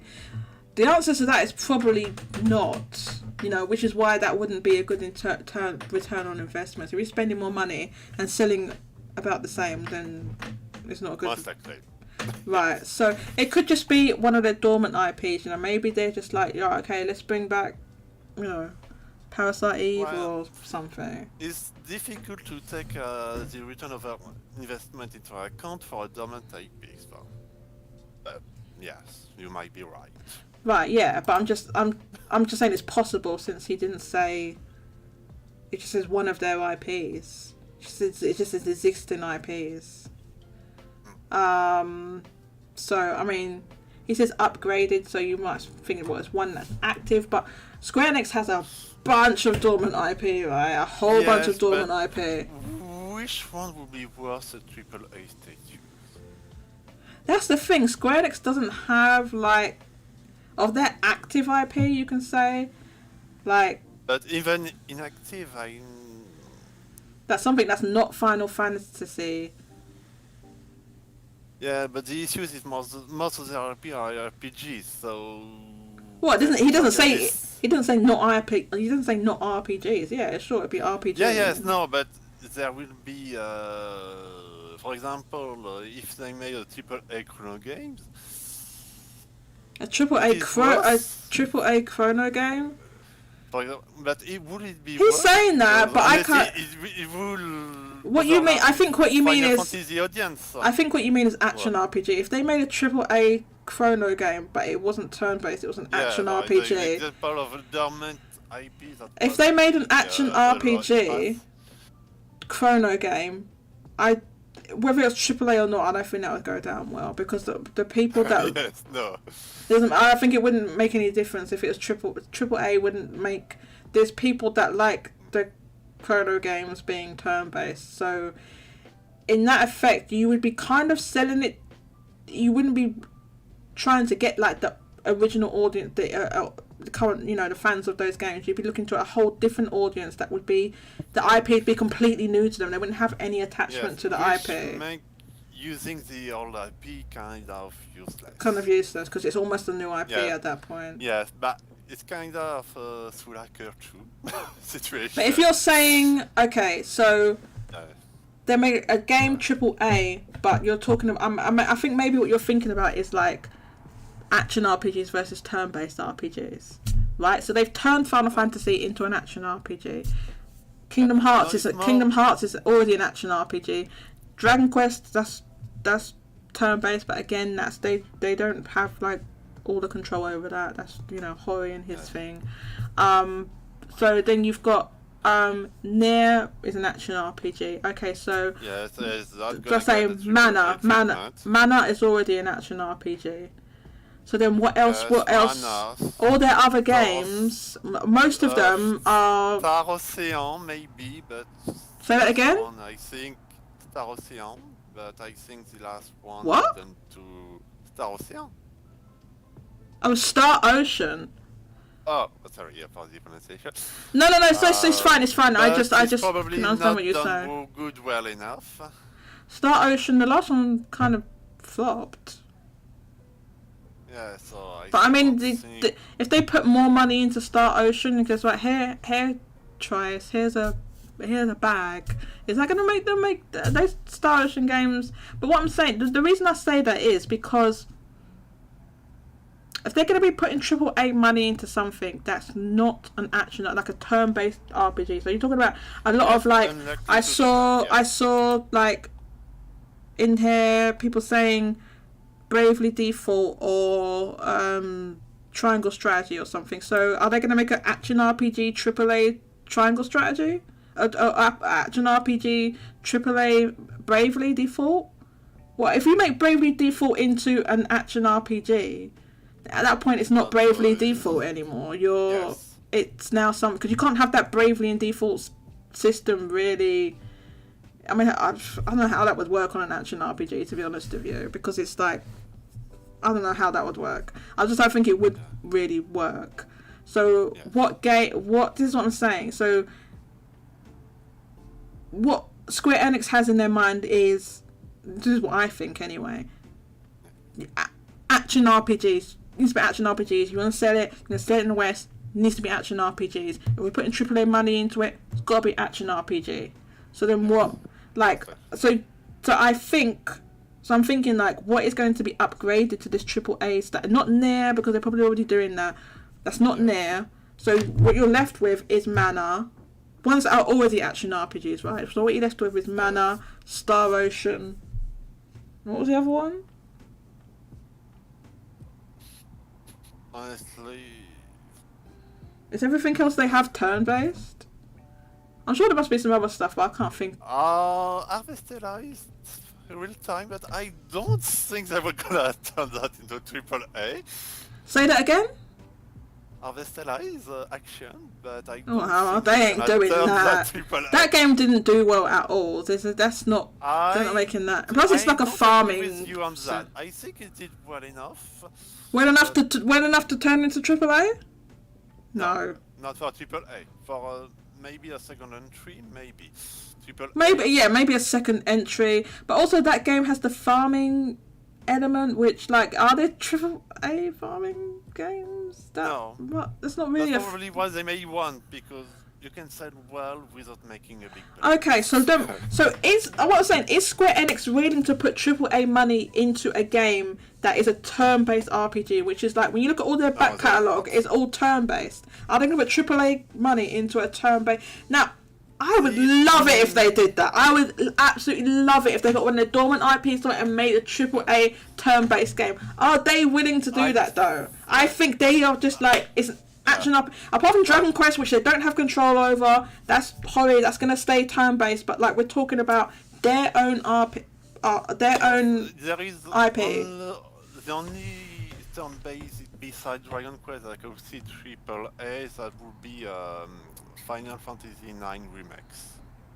Right, but that's not a new Yes, IP. That's Final. No, hold up. That's Final. No, it's not a new IP, but it's a sole example of AAA turn-based games they could potentially make. Well, because right, but I'm not counting that because one that's already Yes, rumored. It's already rumored / leaked / and it probably already is. So I don't see any point in, but he's talking about it. Yes. They already put AAA money into Final Fantasy, so Yes. but I mean, like, and currently, not Final Fantasy, not Final Fantasy, and that's assuming that is staying turn-based, which we don't know. People are just assuming that. We don't know. Yes, but it would be weird to remake the entry on PS1 that was more traditional. Hang on. They remade. Well, hang on. They remade Final Fantasy VII as an action RPG. Yes, but that seems more natural than 9. 9 is more old school in style than 7. It's not, that wouldn't stop them turning it into an action RPG. We're just assuming it's a turn-based one. Everybody's assumed that because of what you're saying, but we've no idea. Yes, no, that's a speculation. It's a speculation. No. We literally have no idea. We just have. We don't really know if it exists for real. No, we just have. It's on the Nvidia leak, and then nothing. Yeah. Really. It's been a while, so we don't. Yeah, and it hasn't been announced. They've announced like some games into next year as a third-person shooter. Well, that'd be funny. Yeah. So what other IP would they make that would be? They're gonna put AAA money into. When most of their stuff they have are like turn-based RPGs. They should go like. Didn't they have like wasn't Terranigma like a sort of an action RPG? I don't know. I'm gonna have to do some research. It released in Europe and Japan only, I think. Which title? It's called Terranigma. Am I thinking of the right game? Wasn't that a Squaresoft game? Terranigma? Am I going crazy? Oh, Was it Terranigma? It's Terranigma. But it's very old. It was on Super Nintendo. Right, okay, but what? Yes, but I'm just talking about games they have that are already action RPGs. Because anything they make is going. I think that they will only make AAA games if they're action RPGs. I don't think they're going to make a turn-based. Honestly, it's basically a new IP at this point. Which is exactly what they did with Final Fantasy VII. Like, you're saying, oh, well, they're not going to do that. No. They did it with Final Fantasy VII. So, what? They did it with Final Fantasy VII. B, all new Final Fantasy entries are action RPGs now. So... And the reasoning given, if they came out and said, well, do you know what, if they came out and said, well, do you know what, a turn-based RPG is not going to sell as much as an action RPG worldwide, I would accept that answer, right? But that is not the reason. That is not the reason Yoshi P gave. Yoshi P said it wouldn't look good. I wouldn't look good with the graphics we're doing to make it turn-based. That was his reasoning, not that it's going to sell less. If you said that, then fine. Yeah, I'll accept that. It's probably true. But that's not what he said. So, I don't know. It's not always a case that doing that's going to take... The only case of that really, like, that happening, where we're going to make it now it's a turn-based RPG, is goddamn Like a Dragon, right? Where they made it into a turn-based RPG now, basically, because they've got the spin-off Judgment, which is got the old gameplay style, and I think that wasn't it like one of the most successful Yakuza games ever, or Like a Dragon, or whatever it's called, Like a Dragon. This is what happens when you try to localize a name and you turn it and call it Yakuza. That's what happens. You get this nonsense now. You get 20 years later, all this confusion. When it's been the same name in Japan the whole time, but yeah, I don't think. I would listen. Yeshua, I would love it. I would love it if Airbrush Kiryu-san came in there and we started seeing AAA turn-based RPGs. That would be absolutely amazing. It'd be absolutely amazing. I can't see Square Enix doing that. I can't see them doing it. Have they ever done that in the modern age? Have they ever made a AAA turn-based game? I don't think so. What would it even be in the modern age, like now, within the last 2 console generations? Nothing. Well, from Square Enix, nothing. Nothing, exactly. Yes. I'm not talking about other companies, I'm talking about Square Enix. So don't bring up other companies, I'm talking about Square Enix. Baldur's Gate 3 is turn-based, I think. Not the same company, of course, but... Sorry, what? Baldur's Gate 3? I'm not talking about Baldur's Gate 3. Yes, but... We're talking about Square Enix. Yes. They would. I'm only talking about Square Enix. I think they're so risk adverse because the whole thing of him saying this was because they want to reduce risk. They're so risk adverse, but they made something. What? Like Forspoken. Well, first of all, that was dumb. The other thing that was dumb was Forspoken was dumb. Anyone could tell you that was not going to do well with the concept they had and the way they was developing that game was dumb. They're just like, okay, we need to make a game for the West, but we need to make it for the. That was what when you get a Japanese company making a game that they think will appeal in the West, you end up with Forspoken. That's what you end up with. Yeah. And then when they do it to one of their beloved IP, you end up with Final Fantasy 16, which is not a bad game. Okay, I'm playing it. It's not a bad game. It's an enjoyable game. But is it the best you could possibly make a Final Fantasy? Probably not. No, well, it's not that much of an RPG to begin with. Well, there's that as well, which is my biggest issue with the game. It's just like I would love to see the depth of a turn-based RPG, and see them make it, quote unquote AAA. Airbrush Kiryu-san, please do it, please. Airbrush Kiryu-san, I swear to God, if you do it, I will play. Are you off CJ2? I will play. Well, hang on, no wait, I already play Square Enix music every week. Don't forget that. I don't know. I would Final Fantasy 7 Lo-Fi. Airbrush Kiryu-san, remove the copyright and I'll play the original OST for Final Fantasy 7. But no, you've got the goddamn copyright on there, so I can't. Take the copyright off, and I'll play it every week. I promise. I'll play it every goddamn week. But no, I can't play it because it's Final Fantasy 7 music. If you didn't know it, yes you are. It's completely copyrighted. You cannot play it at all on YouTube. You can't play it on YouTube at all. Yeah, seriously, yeah. On YouTube, you can't play it. You can only play remixes.